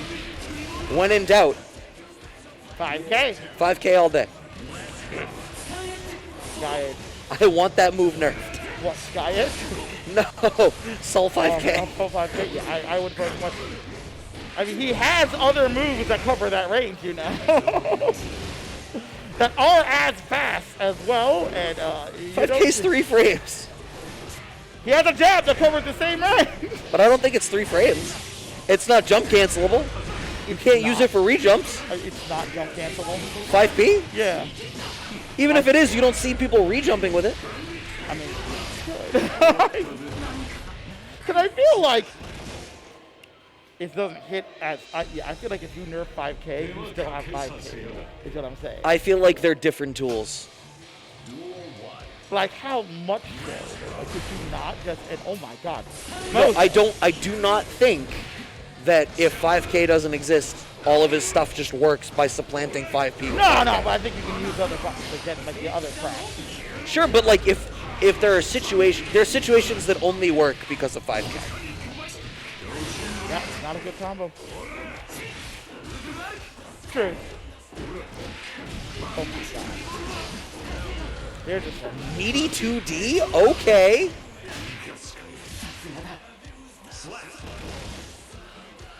Mozo. Yeah, Dan seems like he's kind of struggling here a little bit. Fafnir, oh my God, Fafnir on Fafnir. Enjoy this corner. You live here now. I don't know why he's trying to get, why, oh, okay, that's a thing. Yeah, but look at the range at which Lucky is trying to fight Soul Bad Guy. That is not the range you want to be at. Yeah, I mean, like, the fact of the matter is he got that, the arc there, and then it's like, all right, cool, you are almost at the perfect range if you back off a little bit. Yeah. And then he went in to try to press the offense. You really want to be, like, right at the tip of, like, 2S range. Oh, whiff throw, we get away with that. Oh. We get away with that. Mozo thought he was playing Marvel there for a second. Yo, I can switch sides during aerial wave. Like oh, that's a real shame of a spot to burst. Gonna be stuck in this corner. That's gonna be big damage here for Mozo. Wall break. 6H? No, Bandit Bringer trades.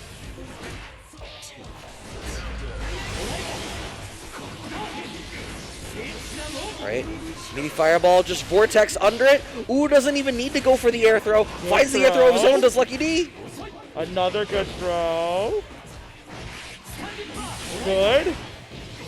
That's it? Yes, he does. I feel like Dan is trying to focus too much of his game around 6K. Uh-huh.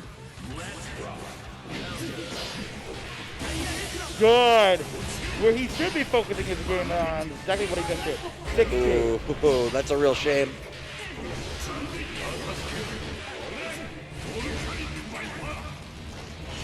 Oh, soul damage. That's right there. Just right here. Good 6P. Every now and then. It'll get you through so much. Oh, yes, bait the burst. He didn't get it. He didn't get it. Yeah, I think he was a little late on the follow-up. All right, good from Dan. Oh, wow, Mozo actually double layered that burst bait, went for the empty jump to bait the air burst, but Dan didn't commit. Unfortunately, the back throw doesn't matter. Dan saves the burst for this potentially last round. Lights him up. Lights him up.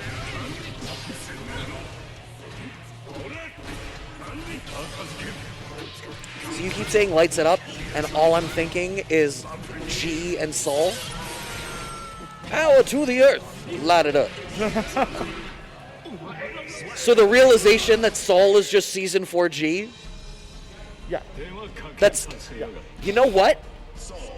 It's kind of sad how much that like just kind of works. I mean, it kind of works. He doesn't get the same amount of power-ups, but it does kind of work. No, but he's just natively has them. Right? Like, Soul doesn't need them. G had to play for power-ups, and even then, G only had to go to level 2. I think I would have preferred it if, like, it was more like Order Soul, where he has to charge in order to get more powerful.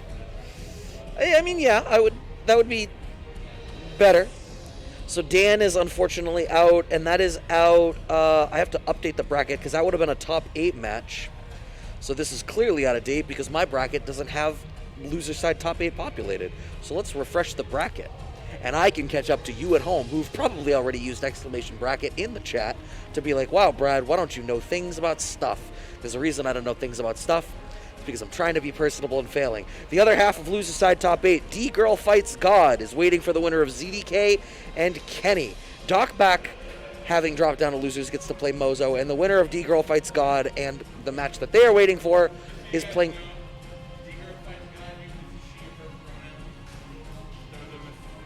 Oh, was there? Sure. Sorry. Sure. Sorry. No, you're cool. Don't worry about it. Yeah, I literally can't see, so I... Yeah, you're good. Sure, thank you. I appreciate it. Yeah, so Doc back and Mozo.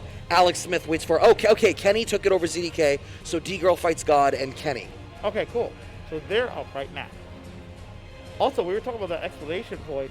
You could also use exclamation point, help Dom, to help out with our donations, to help out Dom, one of our community members. Sadly, he has to bury his father. Or you can hit that exclamation point again for our match arena.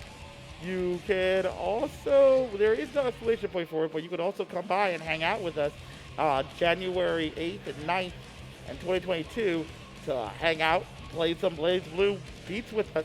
We got Blaze Blue Cross Tag Battle. We've got BCF. We've got all of the Guilty Gears. We got all the Grand Blue Verses. We got all the Melty Bloods. We got all, well, actually, no, we don't. We only have Under Night and Birth. We have them fighting herds, and we have Skullgirls. 2-day event right here at the Balance Patch. Come check us out. Our next offline monthly, we will be checking y'all out on October 9th. BBCF, Strive, R, XR, Under Night and Birth, the new Melty Blood, come out, check that out.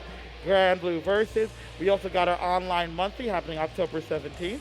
You can get all this information when I'm blurting out to you on our Twitter. And yeah, that's all I've got to really go for you guys right now. I'm impressed that you read the list for Extend and didn't get stuck on tag and go tag, tag. So loading in the other half of our loser side top 8, D-Girl fights God vs. Kenny. Eno versus Chip. This is going to be such a, two death by 1,000 cuts characters. Yes. And also very low health at the same time, so. Sure, but I can't help but feel like Chip is sort of the better implementation of that. One, Chip has a DP to kind of contest with what Eno brings to the table, and whereas Eno obviously doesn't have that type of a tool. And I feel like Chip is just going to maul Eno far better than Eno is going to be able to. Oh!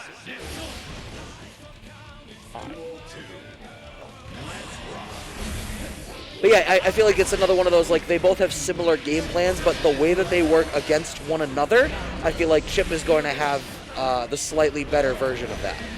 Yep. Jab to challenge. Throw to set it out. Surprise. Kick down. Another surprise. Saddle close. Keeps the pressure. Ooh! Over. Gets the band to play. The great equalizer into the cross-up low. Same side low gets blocked. YRC. One more guess could do it on the side of Kenny. J2K, no. Oh! Turns into a dogfight real quick. Each one just trying to fight the tail of the one before it. So what's kind of interesting is I feel like as a mix-up character, very often in situations like that, your tendency is to go towards the options that are going to end the game. So going for in those spots, the J2K choice that you were that's such an interesting choice, is it's because any other choice that Kenny would have made that worked would have ended the round. But there's something interesting in being willing to make the non-optimal choice and catch people that maybe know to choose their defensive options accordingly. And that's one of the things about being a mix-up character, is you got to know when, okay, do I want the mix-up or do I want the little bit of extra damage? And sometimes you want that little bit of extra damage. It's the mix-up I'm going to get is not, they're in the corner. I'm not going to get them deeper into the corner by doing the mix-up option. Let me just take the damage. Oh my God. Kenny. That, okay, I lost track of which side was which, so that's cool, guys. Glad you two knew what the heck was going on. Kenny is getting so much mileage out of dash momentum, dash macro 2K into tick throw. It's very interesting because we don't see D-Girl fight dodge. She is not using any notes. I think this is actually something that a lot of Eno players have told me was notes against Chip just don't really work. Well, I mean, will you even have the time to get the note out? By the time you do it, Chip is already on you. Most of the time, you were no, that's the time I wasted. That backdash was a good idea. Okay. Woo! That was another tick 2K into throw. Yo, that coming down. 1, 2, 3. I don't know about this. I feel like a burst is on the table for D-Girl. No!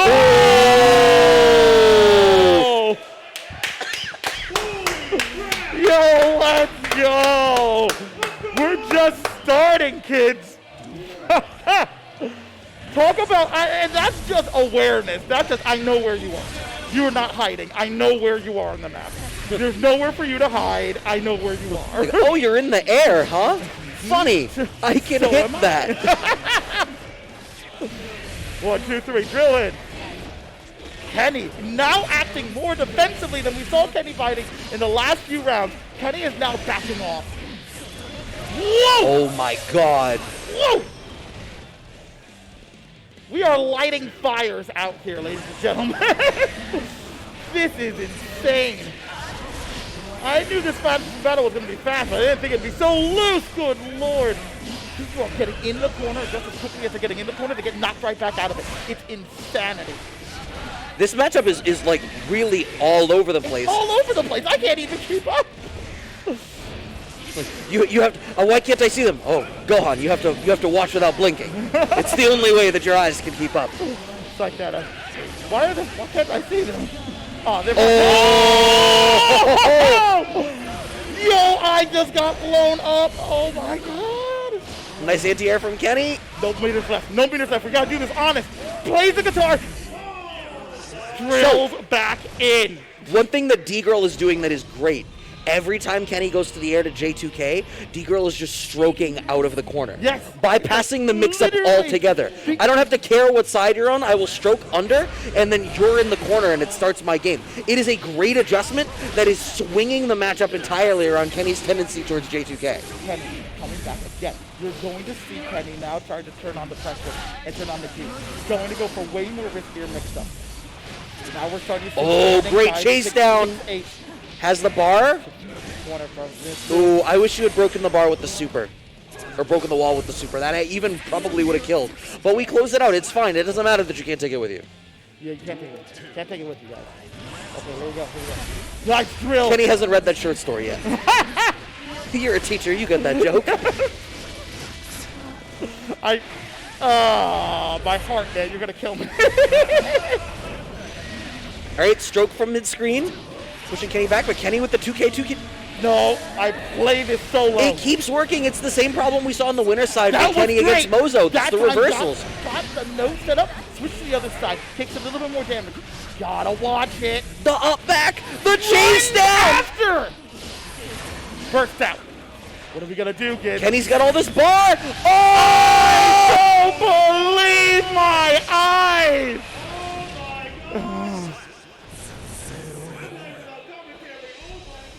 Wow.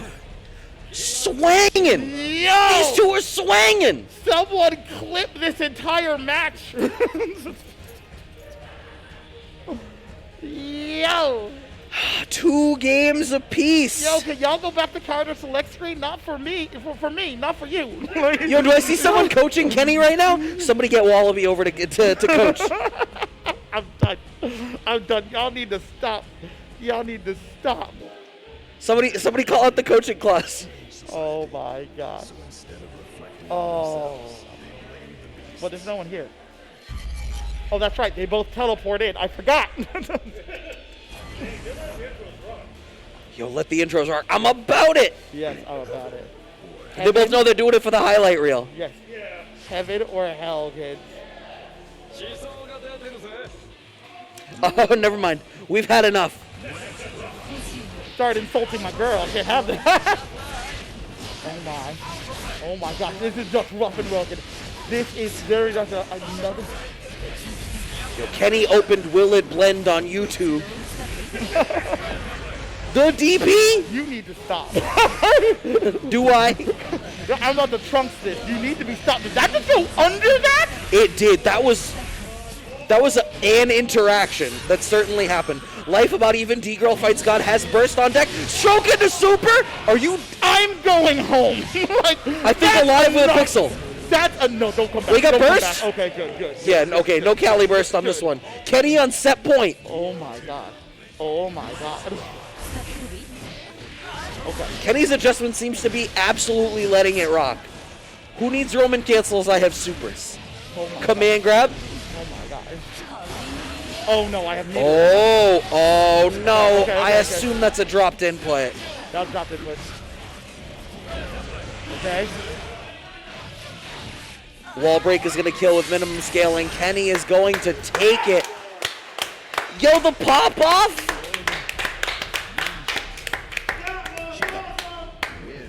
No, but great performance from both of them. Oh my god. That was a great set. I have a heart attack. And don't worry, I'm not disinterested. I'm pulling up the bracket to see who Kenny has to play next. Kenny has to play Alex Smith next.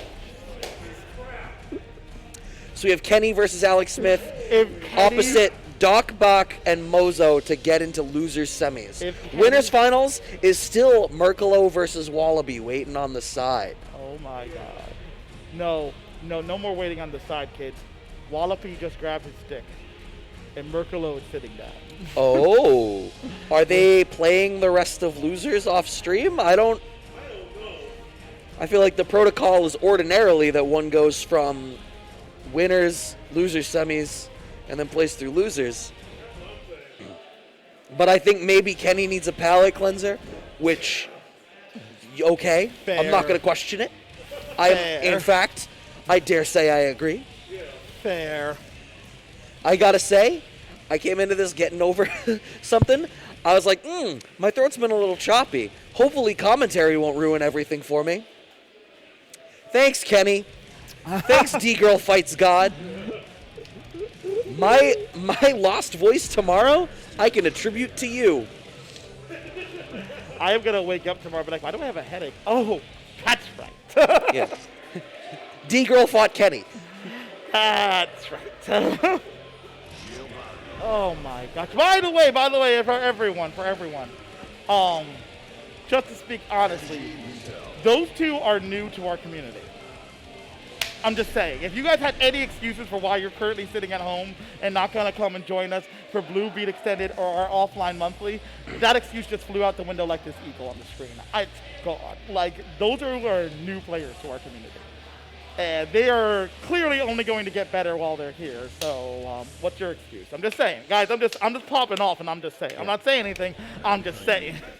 Yeah. So Merkalo versus Wallaby, Anji versus GL. I feel like I've talked about this matchup. I think I talked about this matchup a little bit, character matchup wise, for Neo Reloaded last weekend, where it was like a lot of this is going to be dependent on whether Anji ever gets the opportunity to try to get the guard point stuff started. But Merkalo has done such a great job all day of just really being in your face.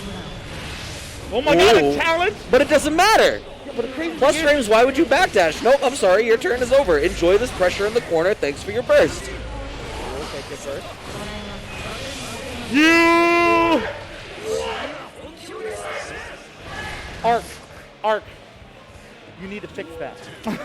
Arc, look at me. Every other counter in every other fighting game would have worked. Arc, all of them. Hakumen would have gotten that. Wesker would have gotten that. Well, because they trigger an animation. Why doesn't he? Because he's struggled here. Oh my God. Guys, fix that, please. Fix that. Someone fix that. Merkalo is working right now. This is the 9 to 5. When Merkalo's done, he's going to go over to the bench and fill out a W2.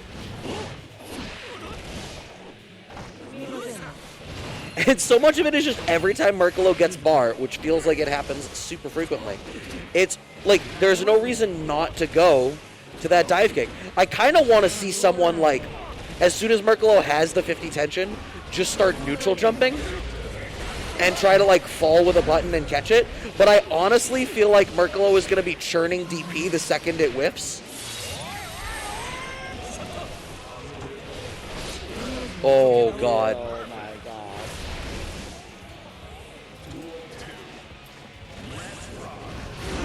There's a food. But immediate burst from Merkalo, it doesn't matter. And it's those early bursts. Merkalo has 2 rounds. That might as well be an early burst. Yeah. Oh. Wallaby is just figured out right now. Yeah. This is solved. Catches the backdash. He catches the backdash.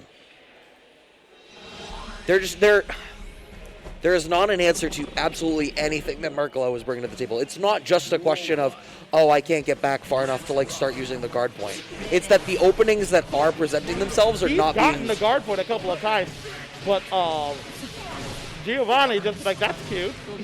Right, well, like, when Wallaby is getting the chance, they're not making the right call in order to, like, do anything with it. Right. Okay, back throw into something. I think that's going to hit. Oh, okay. Good hit. Right, has to burst.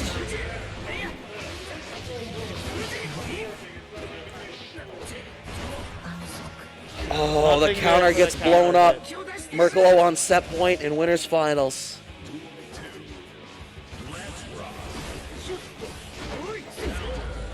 Oh, max range 2D, that button is so good. There.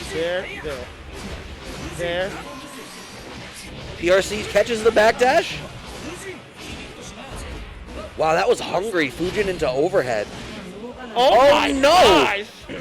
So the animation for the DP didn't end, and he was still considered airborne.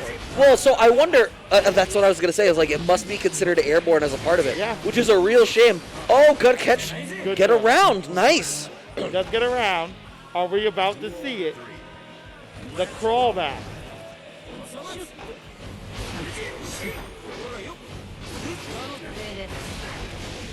Ay. That kick. All right, Burst is on the table for Wallaby. Finds the back throw. Burst on the table for Merkalo as well. Burst gets baited.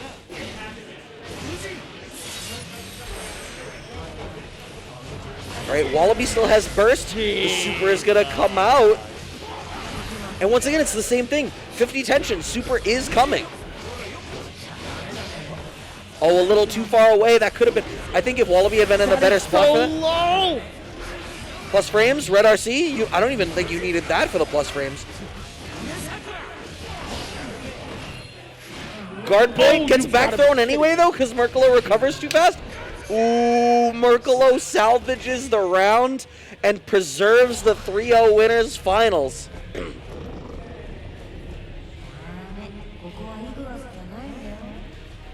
Ooh. I'm going to go ahead and go to the bracket and see whether anything progressed on the loser's side. No. I'm not sure that it did, because Merkalo just speed ran winners. Yeah, still waiting on Alex and Kenny and Doc back in Mozo. We have Alex and Kenny going up right now. Okay. Ooh, boy. Goodness. I appreciate that we had that little palate cleanser Yes. for me to realize how raw my voice is about to be. Yes, it was. Whew. Like I said, guys, I'm about ready to have a high. I want to watch more Alex Smith push buttons. Guess what, Mushmack? You're about to.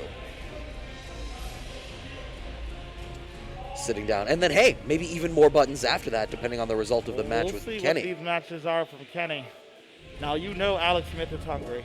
Alex Smith wants to be in grand finals very badly. Yeah, and Alex is a very seasoned player. What's the set count for Bus current match? For his current match. No, they're about to start. Hey guys, we're about to start. It's going to be first to three, like the whole bracket has been. Oh my.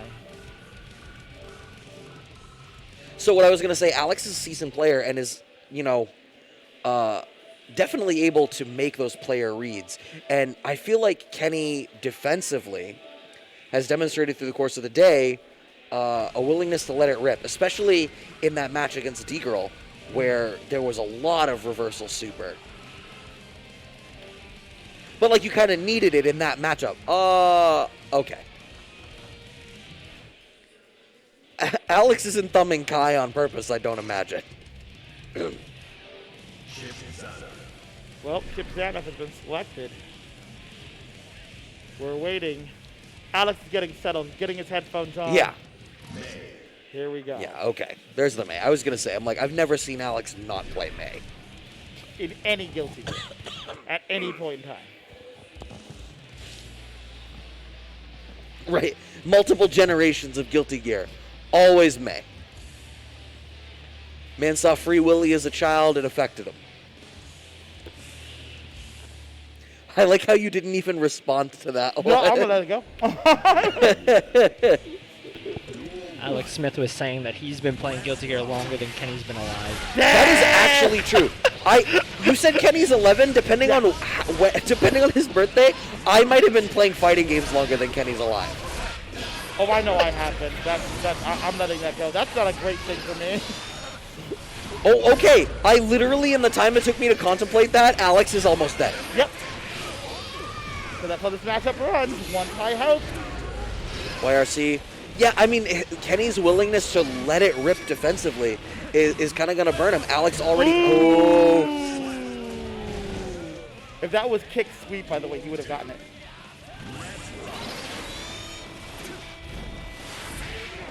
He's got to stop swinging. Yeah.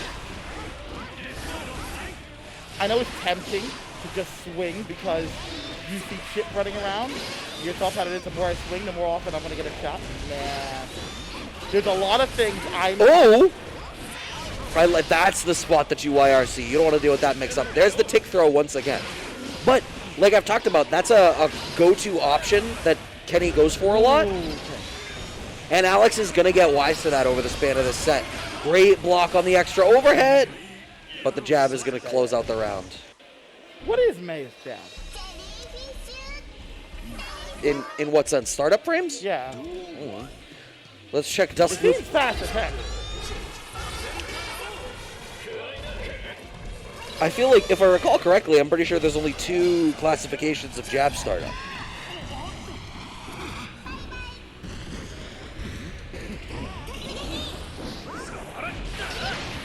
May 5P is 5-frame startup. Really? It seems so much faster. Maybe it's because of its range. Oh, nice IAD, but we still have burst on deck. The tick grab once again. Oh, you had no business doing that. Yo, Alex really let him do the whole combo. He's like, you already read our seed. I know you're baiting the burst. That's fine, I'll DP after. Oh, I got straight slide. Okay. It's a blade. Okay, go burst. The chase down. Stuck in the corner. Kenny does have burst. Burns it immediately. Man. Man, I want to tell Alex, stop just running in at him. All it takes is a controller slip or a slip button, and you're eating that. But that's what I mean, is like you can see that Alex already understands that Kenny is going to let it rock defensively. Yeah. He's very plainly structuring his offense around But it. yeah, man, I don't know. I always feel like that's just baiting the tiger here. Like you will eventually get bit. All right, well, Alex is up 2 games now. And you can see, I feel like one thing about Kenny, too, is when Kenny is flustered in the matchup, Kenny shuts down and kind of backs off a bit. Ooh, okay, that was some tricky stuff. Nice 2D, answers the full charge 5D from Alex. Yep. Works that time. I feel like Kenny can't be conditioned. No. Well, you can. Oh my gosh. Uh-oh. That's too far. It's too far. You can't get anything off of that.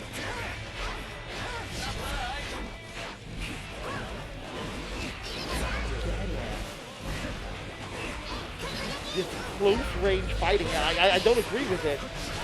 That's why I don't agree with it. Ugh.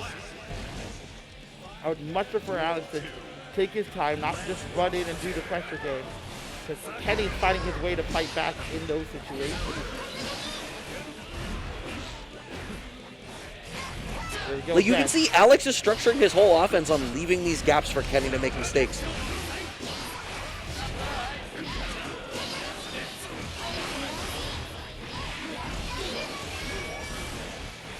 All right, has good position here, but Kenny IAD out of the corner. I don't agree with that burst. I definitely don't agree with that super. Okay, so why are you getting thrown, Alex?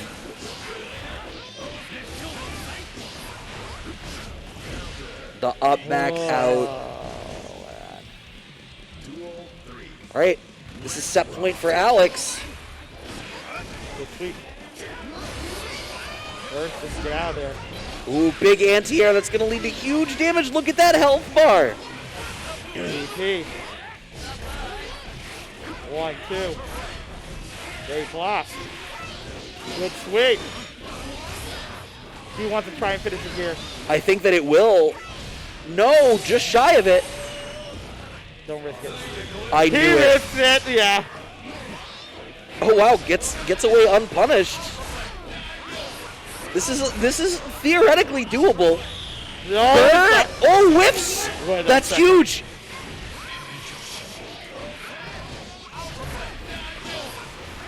What Kenny needs to keep everything tight and safe. Oh no! Oh, so close!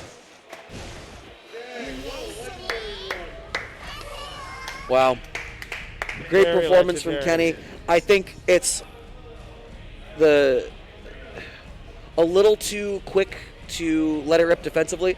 One thing Alex did that was really good that I picked up on in game 3 there is on more than one occasion Kenny was getting like JS or JH and it was hitting very far away cross up, and Kenny would try to dash in and follow up, but it was not close enough for it to combo. It wasn't real.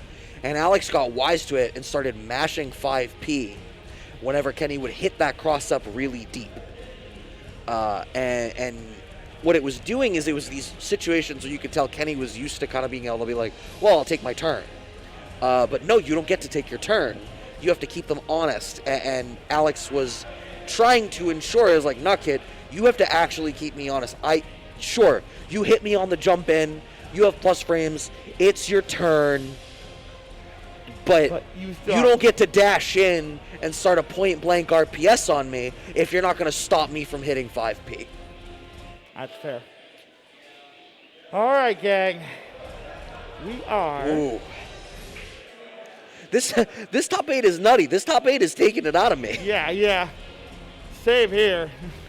Yeah, and we still have Moza and let me double check. Oh no, I opened Dust Loop for you, so the bracket is not the tab that I have open. Mozo and Docbach. That's what we're seeing right now. Get up and get going. All right, guys.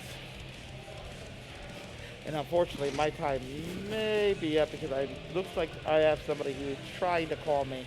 So I am going to walk away real quick, take this phone call, and I'll be right back. You're leaving me hanging. Just a little second.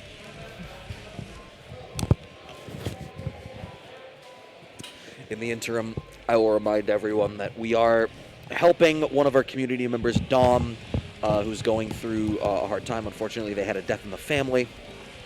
There is a GoFundMe that has been set up in order to help to finance the funeral arrangements. If you use !help Dom in the chat, that will pull up the pertinent GoFundMe information. If anyone is able to be generous and help towards this, Dom has been part of the community for a long time, and I know that we would all be very happy to be able to help him through this time. So any love that any of y'all can show is very appreciated. Agreed. Now, let's go into this match, Docbach versus Mozo. Oh yeah, this is gonna be exciting. So you know, Doc Bach, fantastic person, Potemkin player for life, and an excellent blockbuster. Oh my God, so much damage. All right, here we go. Jump in.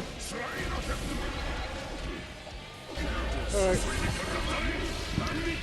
All right, Mozo with the party starter. Hello, Brad, Gonna I'm be able to joining you. Yep, we got Wallaby down on. All right. Wall break for Mozo. Mozo electing to back off. Yeah, it doesn't really...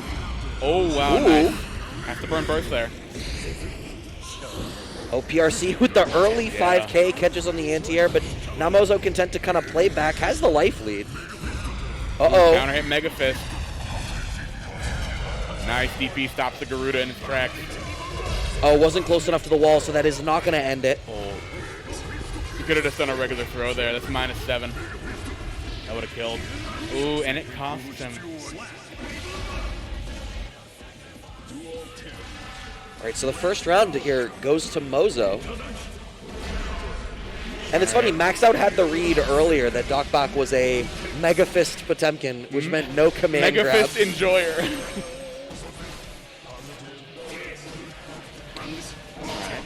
Doesn't quite get the right anti-air combo there. Chase down. Mozo is. Ooh! Nice Oh, that was a great throw. Yeah. Oh, the DP through the Garuda. I don't care about your Garuda. He's too heavy. You can't do that combo on him. Oh, great Nice up back jump. from Yeah, Mozo. and wild throw. It's all like, this is what it means to be a command grab character. You wouldn't know about that, though. No. Whiffing command grabs. I mean, Not you, Brad. Oh. You as in Potemkin. oh, okay. I was about to say, I'm like, I don't have a command grab.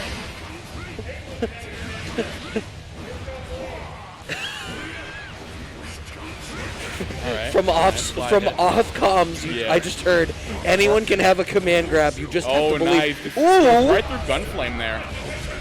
Doesn't spend the meter. I was ready for a second one. Mozo with the Yeah. wake up 5K though. Nice. Gotta use the meter there to make Mega Fist safe. And another one. Oh no, that was through the DP, not the Gunflame. My bad. Yeah, DP. I love that DPs can be thrown. Yeah, I know it's an it's- unpopular, like people are torn on it. No, it's I great. love it. I think it's great because my kid doesn't have a DP, so I don't care. I mean, I have no reversal. Yeah. My reversal is dying. It's like the meme from like, wait, you're getting paid? Yeah. It's like, you have a reversal? Yeah. Oh, you're dead. Meanwhile, Docbach has a 1-0 lead in this set. My bad. It's a 1-1. I can't count. It's fine. I mean, I heard counting frames. You just gotta count games. It's true. I gotta count games. Some things just, it slips by me. My Peapod brain. So it's stuck in the corner. Okay, far slash spends the burst. Burn there. Yeah. In general, I agree with, like, in most cases, I agree with burning burst early. Yeah, because you get it back faster as well. Well, and also the game is so explosive. Yes. Losing neutral once could lead to you losing it again just as quickly. So, Yeah. I feel like Mozo has hit this headspace of, like, if I wait long enough, Docbach is going to commit to something that I can clip. yeah. Like, no, like, not committing in the scramble, just like, I'll get a turn. Yeah. And I don't disagree with the call, because I feel Wow. like one of the best ways that Potemkin can cycle offense back is with Garuda, and Mozo's already very clearly demonstrated that he'll snipe it. Yeah. And one of the things I've come to realize with this game is, in a game like Street Fighter, there are moments where it's like Dawson wants to get in on Abigail. Sure. But in a matchup like Abigail and Zangief, Zangief has to get in on Abigail. My bad. Abigail wants to get on Dawson. I said that wrong. Basically, the character with the better keep-out options gets to Dictate the pace. dictate the pace. Yeah. I feel like this game is actually very similar to that. I feel like there are times where if you can force your opponent to run at you in such a way that they just kill themselves, you take that opportunity. Oh, absolutely.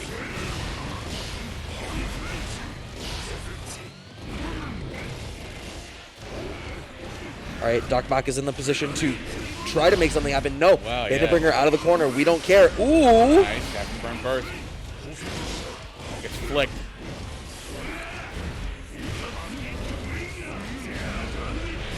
Yeah, a little too far away for the back throw to be the appropriate answer there. Mozo's not going to get the bar. idea. Oh. Yeah. I thought if Mozo had gotten the juggle, I would have had the 50 tension for the super on wall break by the end of it. All right, Mozo's on match point here.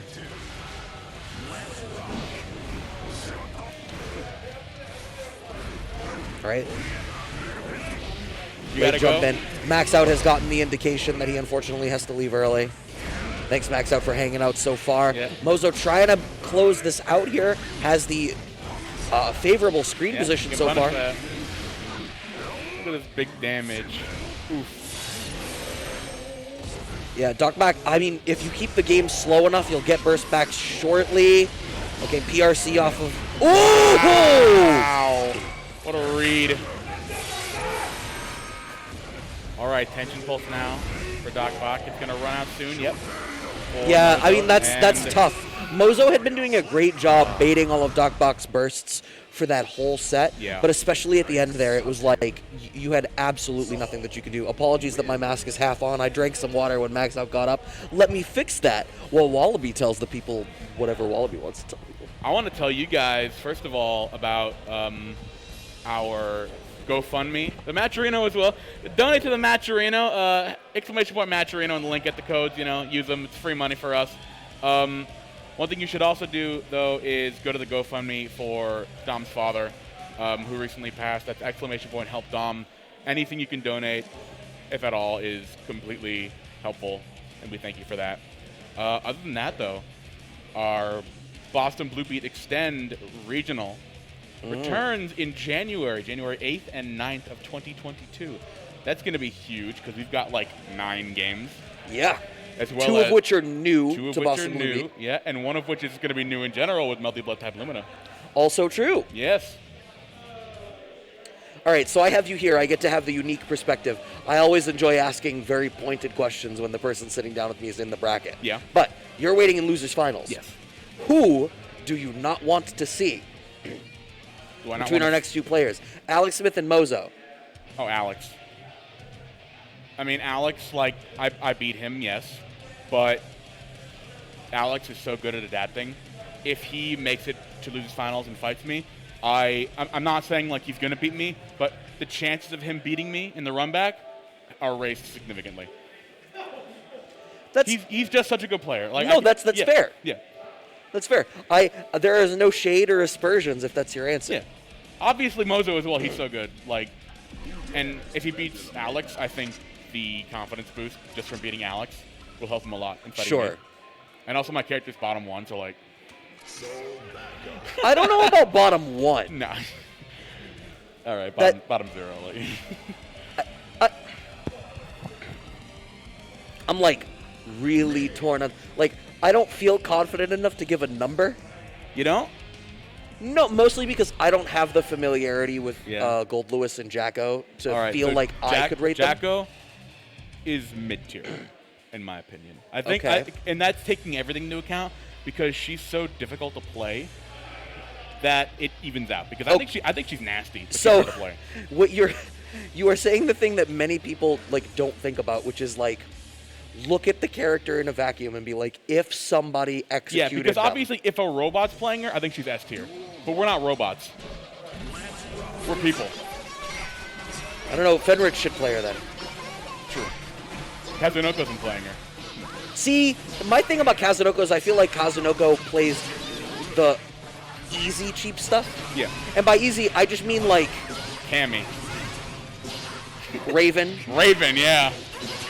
Especially in, again, like Guilty Gear Raven. Or like- he plays Order Saul in Double uh, X. in Dragon Ball Fighters, like Gotenks, Adult Gohan, yeah, Kid, Yamcha, Kid Buu. right, like Gotenks Yamcha, it was just like, oh, cool. Like, Kazunoko never did a leg loop on Gohan. Yeah.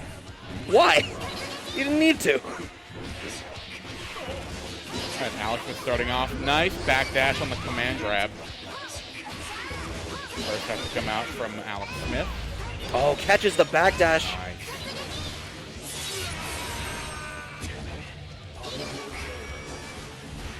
Right.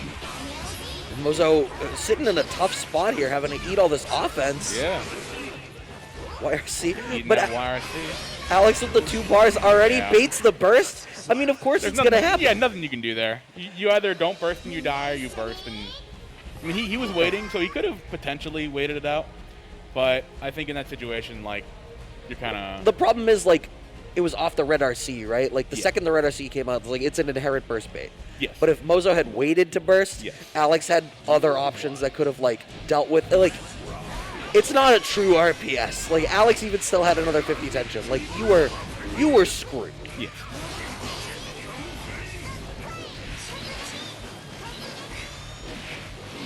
Oh, Nice okay. blow. Nice.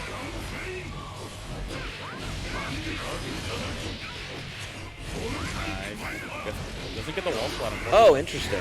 Just gonna anti-air, yeah. Oh, doesn't get the second hit though. That's unfortunate, but, like, getting the momentum back is, like, in and of itself almost good enough for Alex. Oh, wow. Beats the That's DP! Big dead. Spends the bar. Yeah, you might as well. You don't take it with you. Send out Yamada-san. The whale is a name? Of course it has a it's name. Yamada-san. Oh, that hits so deep. Right into the knockdown, goes for the meaty stuff. Mozo tries to swing back. Knockdown. A challenge for Mozo. Ooh. Nice. People are getting good at blocking that. Not me, though. I'll get hit. You say having won the set? He never used it against me. Oh, are you dead? Yeah, the first comes out there. That hits so deep. Yeah. Bye-bye. All right, that's 2 games straight so far for Alex. Yeah, this is looking tough for Mozo. And one thing Alex has been really good at, I talked about it in the match against Kenny as well, but we're seeing similar thing here, is the use of 5P defensively. Yes. Like picking great spots to mash out 5P and just completely stop your game. Mozo. I'm gonna get them mixed up forever. The exact same name with the 1 letter difference. Mozo took a little break there. He gained some composure, but now he's ready. You get hit by this counter hit, it's fine. Burst him in the corner, completely planned. Yeah, it's, you know, it's... Take the small victories. Mozo's trying to start this Gunflame game, and it is just being thoroughly dismantled the whole way through. Not going to get the wall splat, Yep, but... that's dead. The overhead kiss. Bonks him. All right, Alex Smith Wow. on a perfect, game point now for Alex Smith. Set point even. Oh, Tatsugeki straight off the rip, meaty 2K. Is Mozo going to get to play? At least a little bit. A little bit, yeah. Oh, he pressed something. Look at how much damage that that's did. fair.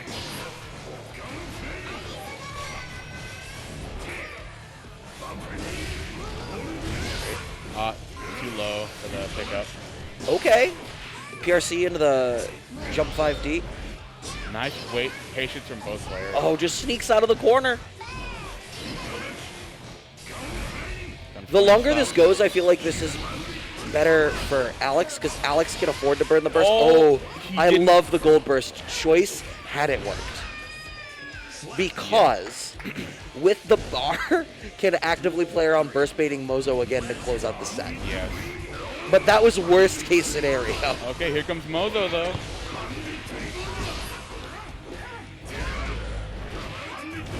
Okay. Oh my god. What happened to Alex's health bar? Yeah. Kill here? Yes, he does. 2 Fafnirs. I was worried because he was going to have to spend the bar to stop the Bandit Revolver, that he wouldn't have the bar to kill with Tyrant Rave. But he made it work anyway with 2 Fafnirs, you know. Good stuff to him. It's not over yet. Mozo takes game 3. Let's see if this is the start of his redemption.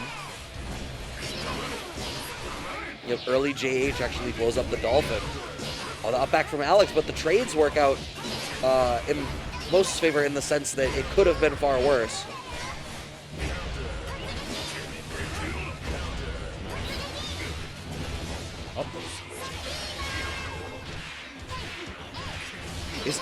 I feel like Alex is structuring the combos to be like, please burst here, please burst here. With the earlier when he used the beach ball, that was definitely a burst bait as well. Yeah. But once again, Alex is on set point. Yeah, both players still up with burst though. Yes. And I really respect Mozo for holding on the burst the entirety of that first round. It's so tempting to burst there. There it is again, yeah. Doesn't quite get the combo, but Alex gonna get the follow-up after. Nice block again, 5K, has to burst. Oh, the wait, he's waiting for a DP.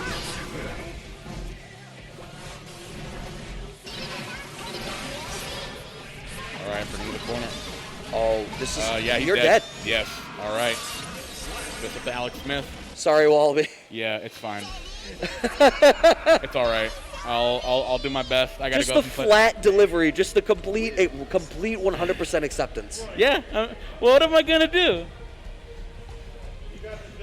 You're gonna put an exclamation point Matcherino in the chat, and you're gonna use the codes because you're enjoying this Guilty Gear Strive bracket brought to you by Boston Bluebeat here at Balance Patch up here in Boston, Massachusetts. Hence the name Boston Bluebee. Because Yep. if we were somewhere else, we would be a different Bluebee. Exactly. That'd be false advertising at that point. It would. It would be disingenuous, and I would not allow that for the people at home. Same here. So, losers finals is going to be Wallaby and Alex Smith, and then waiting up there in grand finals is still Merkalo. Yep. Now, I'm going to need for you to explain to me why your Twitter handle does not match your tag whatsoever. All right. So the story of Beelzeburbia is that. All right. So he's essentially a fictional character that I made for a comic Okay. several years ago. So it basically, imagine Beelzebub, but he comes from a suburb, so to speak. Okay. Hence Beelzeburbia. And I use that for practically everything with very few exceptions. Okay. Yeah, so I mean I've been thinking about changing it to BZBA Jackie Sparkles at one point so it matches my Twitch. But you know what? I like having the lore somewhere. I'm all for branding cohesion, but if you've got those deep roots, then you stick with the. So Beelzebub, so like from the suburbs, so like living on a cul-de-sac. Yes. Okay. All right, I'm about it. Exactly. I'm about it. I can get behind an OC. Right. How are you doing, Brad? I'm doing all right. I am so incredibly tired. I completely understand. Yeah. Which is no one else's fault. I am getting over a bug myself. It is not COVID. I did get tested because I am responsible, and I would not put the people to that. That's also why you see that I have not removed the mask from my face. Please, all of you, continue to wear your masks and be vaccinated because we need that in order to continue to doing all of this wonderful stuff that we are doing here and continuing to appreciate and enjoy the offline FGC. We, all of us worked to continue and push this forward in the online spaces we had to for COVID, and there were a lot of advancements made, I think, in terms of people learning a lot about running online tournaments and tournaments in general and running these productions.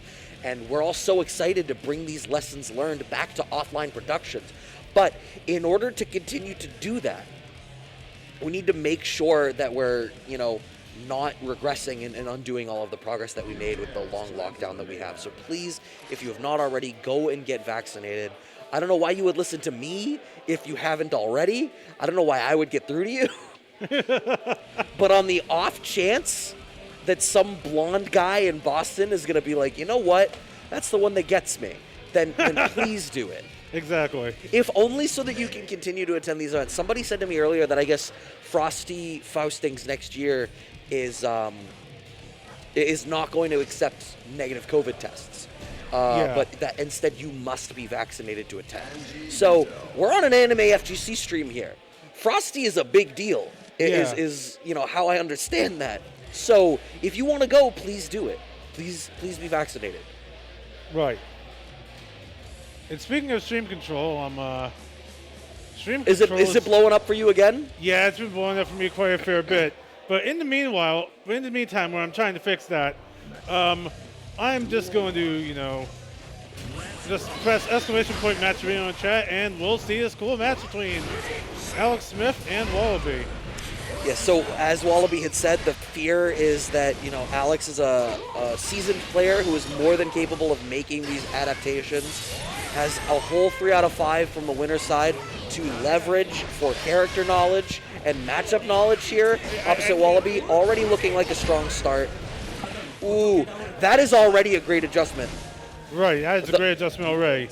The going for the up dolphin post Fujin in response to Wallaby's tendency towards the fan projectile. Right. Oh, nice anti-air from Alex Smith. Oh, dang. Continuing to blow it up. So many of Wallaby's tendencies in this match right now are being exposed by Alex Smith's early anti-air attempts. Exactly. And the throw through the guard overhead plate. kiss. Watch your legs, Wallaby. And that is the first game to Alex pretty quick. And that's a shame, right? I feel like when they played on the winner's side, Wallaby ran away with the set fairly early. It went like 2-0 and then 2-1, and then Wallaby closed it. Right. Oh, full charge 5D. Oh, the I am full charge maximizing 5D. this damage. The classic, the Alex Smith. Trophy earned. Alex trophied on him. Alex got a trophy on my friend's account. You'll love to see it. All right, doesn't want to go for the wall break and reset to neutral. Instead, just going to close out the round with a perfect. Dang, what a perfect. Pull out the anchor and everything.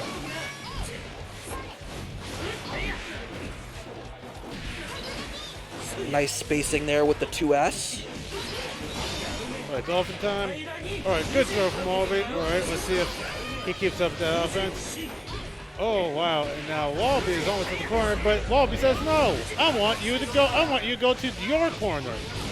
Wallaby is tending towards the empty hop out of Fujin now. Right. I feel like Alex is going to get wise to that and start mashing back throw. Right. Oh, boy. Ooh, great Big anchor. spacing from Alex.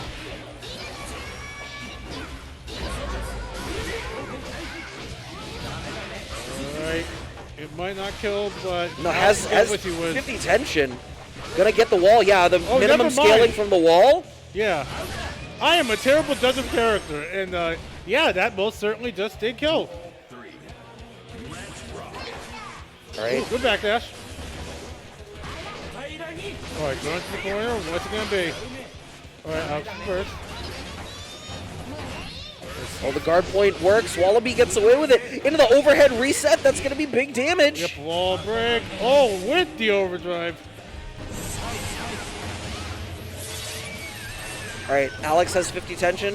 Wallaby's about to get, ooh, empty hop into, Okay, good block, good defense from Alex. All right, Alex is going to fly out of that corner. Full charge 5. are we going to see a burst bait? Oof, oof, Or is Wallaby just, no, Wallaby Nope. gets away with the burst, no bait. All right, okay. One game apiece, Wallaby answering back. Yep, one game apiece.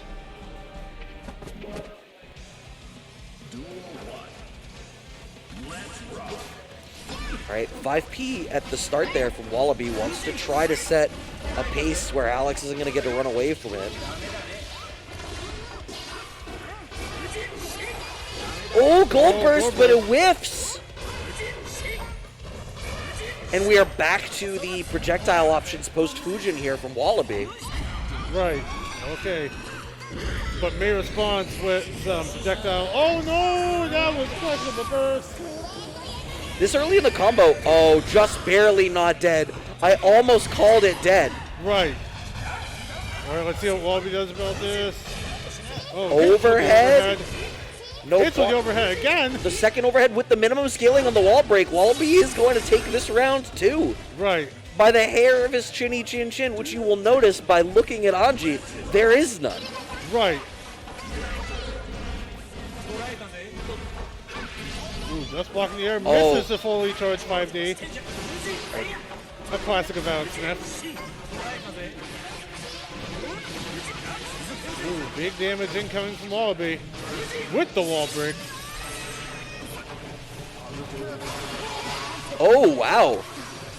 Early gold burst from Alex, I think, really wants that tension. Yeah. On top of being able to just keep the matchup swung in his favor. Oh yeah, definitely. He doesn't want this to be spiraling out of control. Wow, tries to go for the counter, but Alex says, nah, fam, I'm not letting you do that.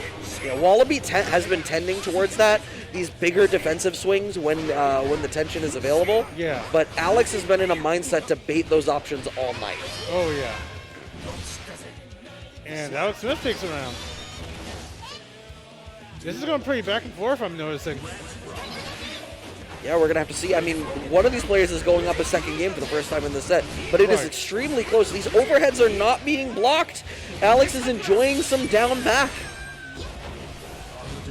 Yes, down back. Love that stuff. Ooh. Was able to capitalize on first. That's okay. All right. Oh, wow. Expressor. Catches Oh. really late. Alex is going to get the burst before Wallaby is able to kill. Reversal Orca super. time. It's the anti-air. Let's Oh, see what you're he dead? gets. Yeah, that's deaf. That's well certainly deaf. Alex barely ever drops those. All right, 2-1 here for Alex. Looking to make it up to that grand finals to play against Merklo, but you know Wallaby wants that run back, especially after how that winners finals went. Right. But this tendency that Wallaby has to go to the air when Alex is sniffing it out, it's real bad. Gets away with the throw post empty hop this time. Right. All right, so with some big damage. I like it. Oh my god, Fujin just hits raw.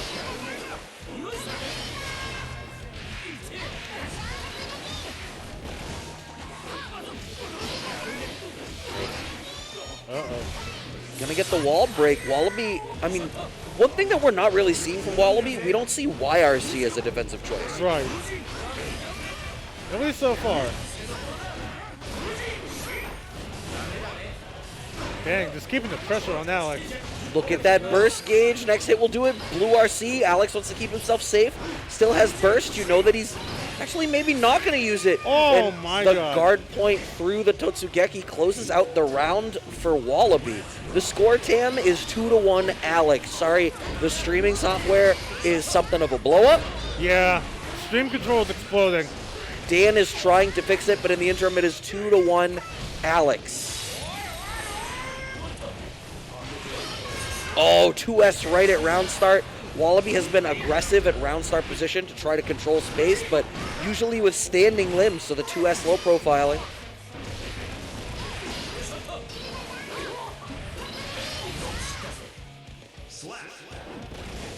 All right, this is set point for Alex. Set point for Alex. Let's see if Wallaby has anything to do to change this. Oh, this is looking tough. Alex about to get 50 tension with that positive bonus. Guard point through. PRC doesn't care about your guard point. Chasing down. I don't care about your backdash either. With punish on the throw. That is going to close it. Alex finishing out the set with a perfect 3-1. Dang. In an exact reversal of the winner side of the set. Right. 3-1. Wallaby going home with a respectable third. Alex is going to get the chance to play against Merklo for the grand final spot. Now, I don't want to expose anybody. I don't want to suggest that I think less of anyone, but when I looked at this bracket, my call for grands was Merklo, Alex Smith. Yeah. I feel like I'm not a monster for saying that. I feel like that is, given the tendency of the brackets in the area and the legacy of both of these players, not necessarily a reach. In fact, I was telling someone that I didn't realize that I had stopped seeing Merklo because that Merklo moved. Yeah. I thought that I stopped seeing Merklo just because the games that were out at the time were not speaking to Merklo necessarily. But Merklo has deep roots here. I remember Merklo putting up, really getting a lot of W's in the KOF 13 community at the time up here. Right. And that was the game that we were seeing a lot more of. And then obviously Alex has a huge legacy with Guilty Gear, having competed in Plus R when Plus R was the game. Not like Revival Plus R, but like back in the day Plus R. Right. The long ago, the before time. Yeah, I remember that era too. Was like that era was popping, and especially so for Alex Smith. Yeah. Like this man is a lore master, and He used to be called Blue Nine. exactly. He had a name. He used to have a name. Man like had a Blue Nine. moniker. I used to joke because at the time I felt like any stream that I turned on, Alex was at, Right. and I was like, man, this is a conspiracy. There's a different blue in every state. Like, we got Blue 9 in Massachusetts, but the Blue 9 that's a combo breaker is Blue 13. Right. Or that was the joke. I was a young kid. I was still making bad jokes. They were marginally less funny then than they are now, which is to say that they were really not funny. Alex Smith in the loser side here of Grand Finals up against Merklo. Do not let your screen confuse you. I am sure that Merklo is going to bring out the Giovanna. Now, my question is Merklo going to make the same degree of quick work of Alex that Merklo was able to make of Wallaby in the winners finals? That is a good question. Well, we'll just have to see because that eagle's flying, and that means there's a loading screen. Also, while this loading screen's coming up, feel free to do exclamation point match arena, exclamation point help Dom, exclamation point bracket to see, well, what happened up to this point, and exclamation point extend to get all the information on these upcoming events and important causes. And speaking of important causes, overhead kiss into some pretty big amount of damage. Yeah, I mean, Alex off to a decent enough start right now. Merkelo forced to use the burst, and just like that, Merkelo was in the driver's seat, but Alex wisely spending the YRC fairly early, not wanting to deal with Merkelo starting the offense. And you can see Merkelo is really playing a much more defensive game than we have seen from him so far today. Right. Really electing to stay out of Totsugeki range, and I imagine that's because, unlike some of the other matchups we've seen Merkelo play today, that, you know, Giovanna is not the one with the mid-range tool that dictates the flow of the matchup with like dash 5S or dash 2D. Instead, it's contesting with Totsugeki. Right. But once Merkelo does get in, we're going to be able to run this offense. Right. The stagger pressure is going to win out the day first round, going to Merkelo. Oh, such a smart IAD back knock. We're going to be able to get the follow-up after the fact. So we try a second time, plus frames on the spiral arrow, but Alex doesn't care about the follow-up after the fact with the Totsugeki. Merkelo has pushed Alex back to the corner, spends the burst. The up, forward, out. Oh my god, but what did I say? I literally said it when Wallaby was down here. Or it might have been pre that. The point is, I said I wanted to see someone jump the dive kick, but I was pretty sure that as soon as Merkelo saw the other person in the air, they were just going to be churning DP. And look at what happened on the screen. Right. Sometimes I know what I'm talking about. First game goes to Merkelo. Yep, the gift of foresight. I don't know. I don't know about that. Maybe 3 of them, but I probably don't have 4 sights. That's true. Yeah, we both wear glasses after all. That's true. I got the gift of 4 eyes. Yes. All right. Oh! Wow, that hitbox. Yeah, that was good spacing from Alex, actually. Right. Merkelo, I feel like Merkelo may have just wanted that as an option to get out of the corner, but not quite going to work. Going to get the wall break here.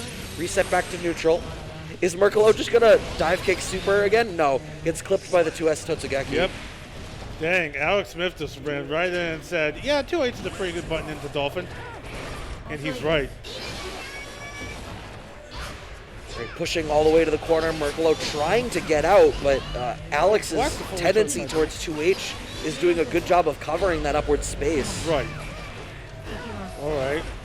Pressure from Merkelo. Oh, dive kick. It won't lead to a wall break unless I'm proven wrong, and yeah. No, I mean, we take the damage anyway. Oh, exactly. The gap from the stagger means Alex gets reversal super, but the backdash beats the grab. Any poke will do it. Merkelo gets it with the dash up 2K. Yep. Shout out to pokes. Oh, and Merkelo has burst on deck for this round, too. Gold Burst wants that bar. Anti-air 5K going straight for the super. This is close enough that it should get the wall break. And positive bonus cycles back into itself. Are we just going to see a dive kick super? No, Burst gets baited. We're going to get another 50 tension for the wall break. No, just shy of it. Even delays the 5D as much as possible. Alex gets the full charge 5D of his own for the post-wall break situation. That's a grand equalizer. Yep, that's a grand equalizer for sure. Let's see if Alex Smith can finish it off. Okay. Ooh, wow. Oh, the double dash. Merkelo hits him with the Mario Kart. Yep. Gonna close it out 2 games up over Alex. Jeez, Merkelo's optimization for these Geo combos are it's just so incredible. And I've been following this guy for years, like through many different games. This guy's ability to combo and make magic happen is just absolutely remarkable. So good. Right. Well, let's see if Alex Smith can turn things around in the next 3 games. Wow, the early DP doesn't want to deal with that aerial approach whatsoever. Alex finds the up back out because Merkelo structures the jump in around the burst. Right.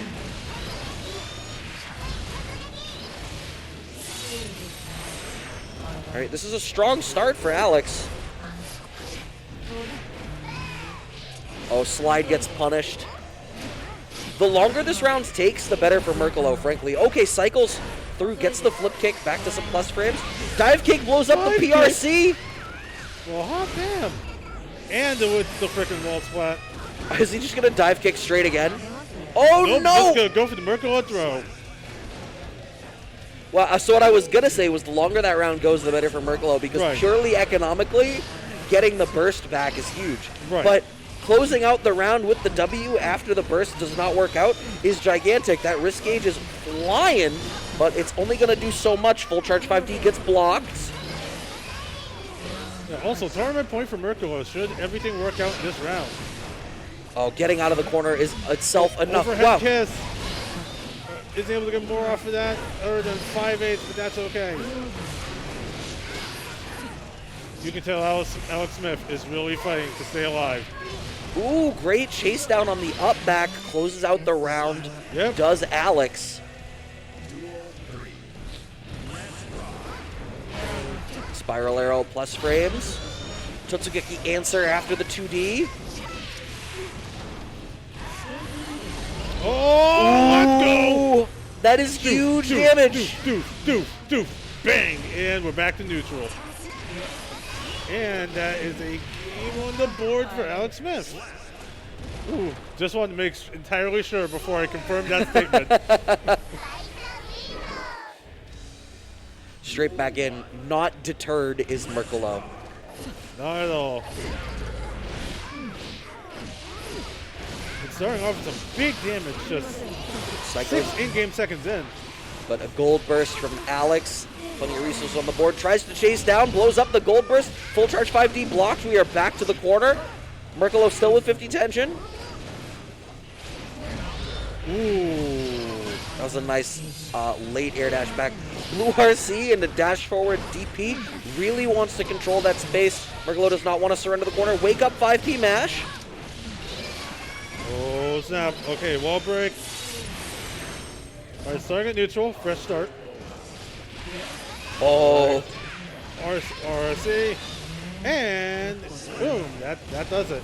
The mind game's so layered. Both Right. of them so worried at the round start position there after the wall break. Right. And understandably so. Especially in such a high damage, fast-paced game such as Strive. Well, nice whiff punish on the slide, but had already committed to the spiral arrow for the plus frames. Did not block the second hit of the 2S.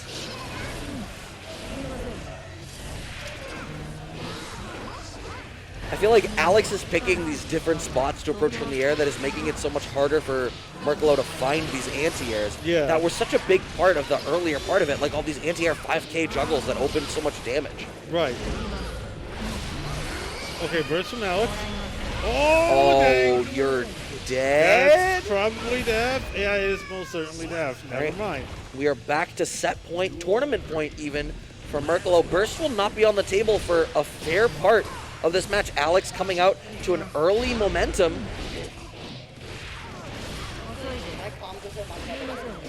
Sure. All right. Alex with the falling JH, managing to work some way out of the corner. The dive kick, not in the right spot for the DP after the fact. Merkalo very close to closing this out. Yep, with a safe jump right here, coming right in, invading. Mike vulturing with Michael Din right here, Mr. Dink. Oh, tried to go for a whip punish right here with the RC. Gotta get a wall break. But talk to me about this potential. Oh, keep the wall. Back throw is huge, Yep, a burst on the table. We're waiting.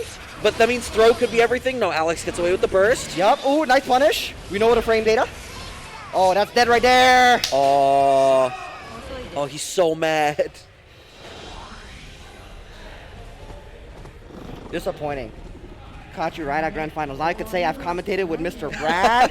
Mr. Brad Muse once. We've never commentated with each other in region. Somehow not. Wait, no. You say in region to specify that it's not been here. I don't think we've ever commented. No, I mean we have like, been scheduled to, yeah. but we never No, have Never, not at all. It's crazy. because I had a family emergency come up. Soon, even though I'm retired, soon. You were just trying to avoid it. Yeah, exactly. No, I had to happen at least once. But yeah, now Merkalo taking over Alex Smith 3-1. But, sadly enough, I just want to say I'm not too surprised. Because I think Merklo is such a more solid player overall, and Alex Smith is the kind of player who like really leans on abusing people's holes, if that makes sense. Yeah. No, I agree with that. And I also feel like Alex is a player who, has good days and bad days. And I feel like he can fall into rhythms on particular days.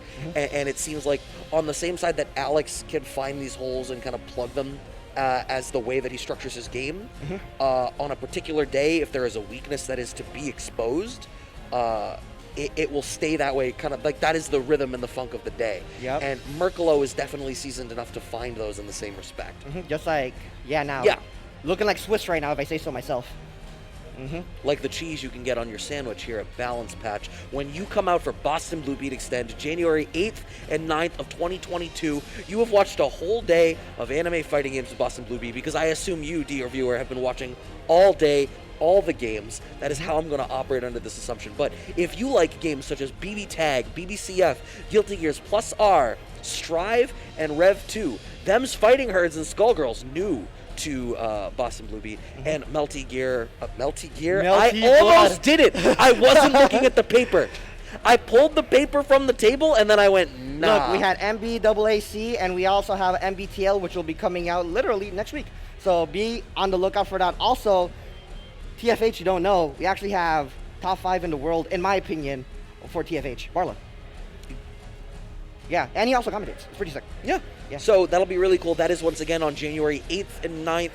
We're going to have the whole venue here. So if there is literally a single weekend, if you're looking at all of 2022 and you're like, I would love to go to Boston and play anime fighting games, when should I do it? Right now, that's the weekend. Yeah, that is definitely the case. Definitely come up, pull up. It'll be a little chilly. Get your clothing ready. Yeah, wear layers. Yeah, wear layers. Look, you could be stunting and styling with them layers when you come up on the 8th and the 9th, for sure. But while we're talking about stunting and styling, before it gets too cold, if you prefer your summer or fall outfits, we do have a monthly, October 9th. This is true. They have scheduled it, I assume, this early so that we can show some love to Melty Blood Type Lumina coming out, as you said, this week. Yo, I'm trying to see some Aki Hell with the boot. It's going to be sick. My boy Brad Masters, Mr. Muse himself, is going to learn how to commentate some Melty. I'm going to be picking it up. Won't be commentating, but I'll definitely be giving mad tips. Right, you're retiring. I'm retired. That's the joke. But here's the... Oh, yo! Shout out to Saddam, by the way. Please check out the GoFundMe. Because we are out here. You know, his dad's the GOAT. I don't know his dad at all, but his dad's the GOAT from the stories I've been heard. Yeah. There's that. You know what we just did right there? What did we do? We synchronized. We did. Yeah, and then I broke it. It'll happen. Yeah. You can't always say it. Sometimes you synchro summon, sometimes you... is there unsynchro in Yu-Gi-Oh? I didn't play Yu-Gi-Oh at that point. There's a desynchro. That's the name of the spell card. There we are. You synchroed and desynchroed. Yep. It's one turn. You OTK'd. You sat down, the tournament ended, Michael Dink OTK'd Boston Blue Beat Guilty Gear Strive.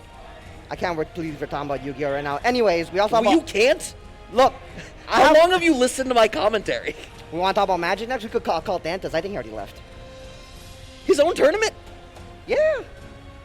I think he got lunch at least, or dinner or something like that. Anyways, quarterly report as well. We are doing BBCF for that. I believe it's in November, the second week of November. Yep, November 14. Yo, there you go. See, he got the numbers. 3 p.m. I assume? Yes. Yes. you saw him look. You know that I looked. Yeah, I know. But yeah, and also just check out Twitter. And I gotta go back to work. I'm out. I have to go and get dinner and pick up my dog and go home. But yeah, thanks everybody who's been watching. If you want to... I knew well enough to wait for like the last hand gesture. Yeah, you can follow me on Twitter at its_BradM. I should be back here in the 2 weeks. Thanks everybody who's been following all day. Once again, take care, be safe, wear your mask, get vaccinated. We love you all. Peace.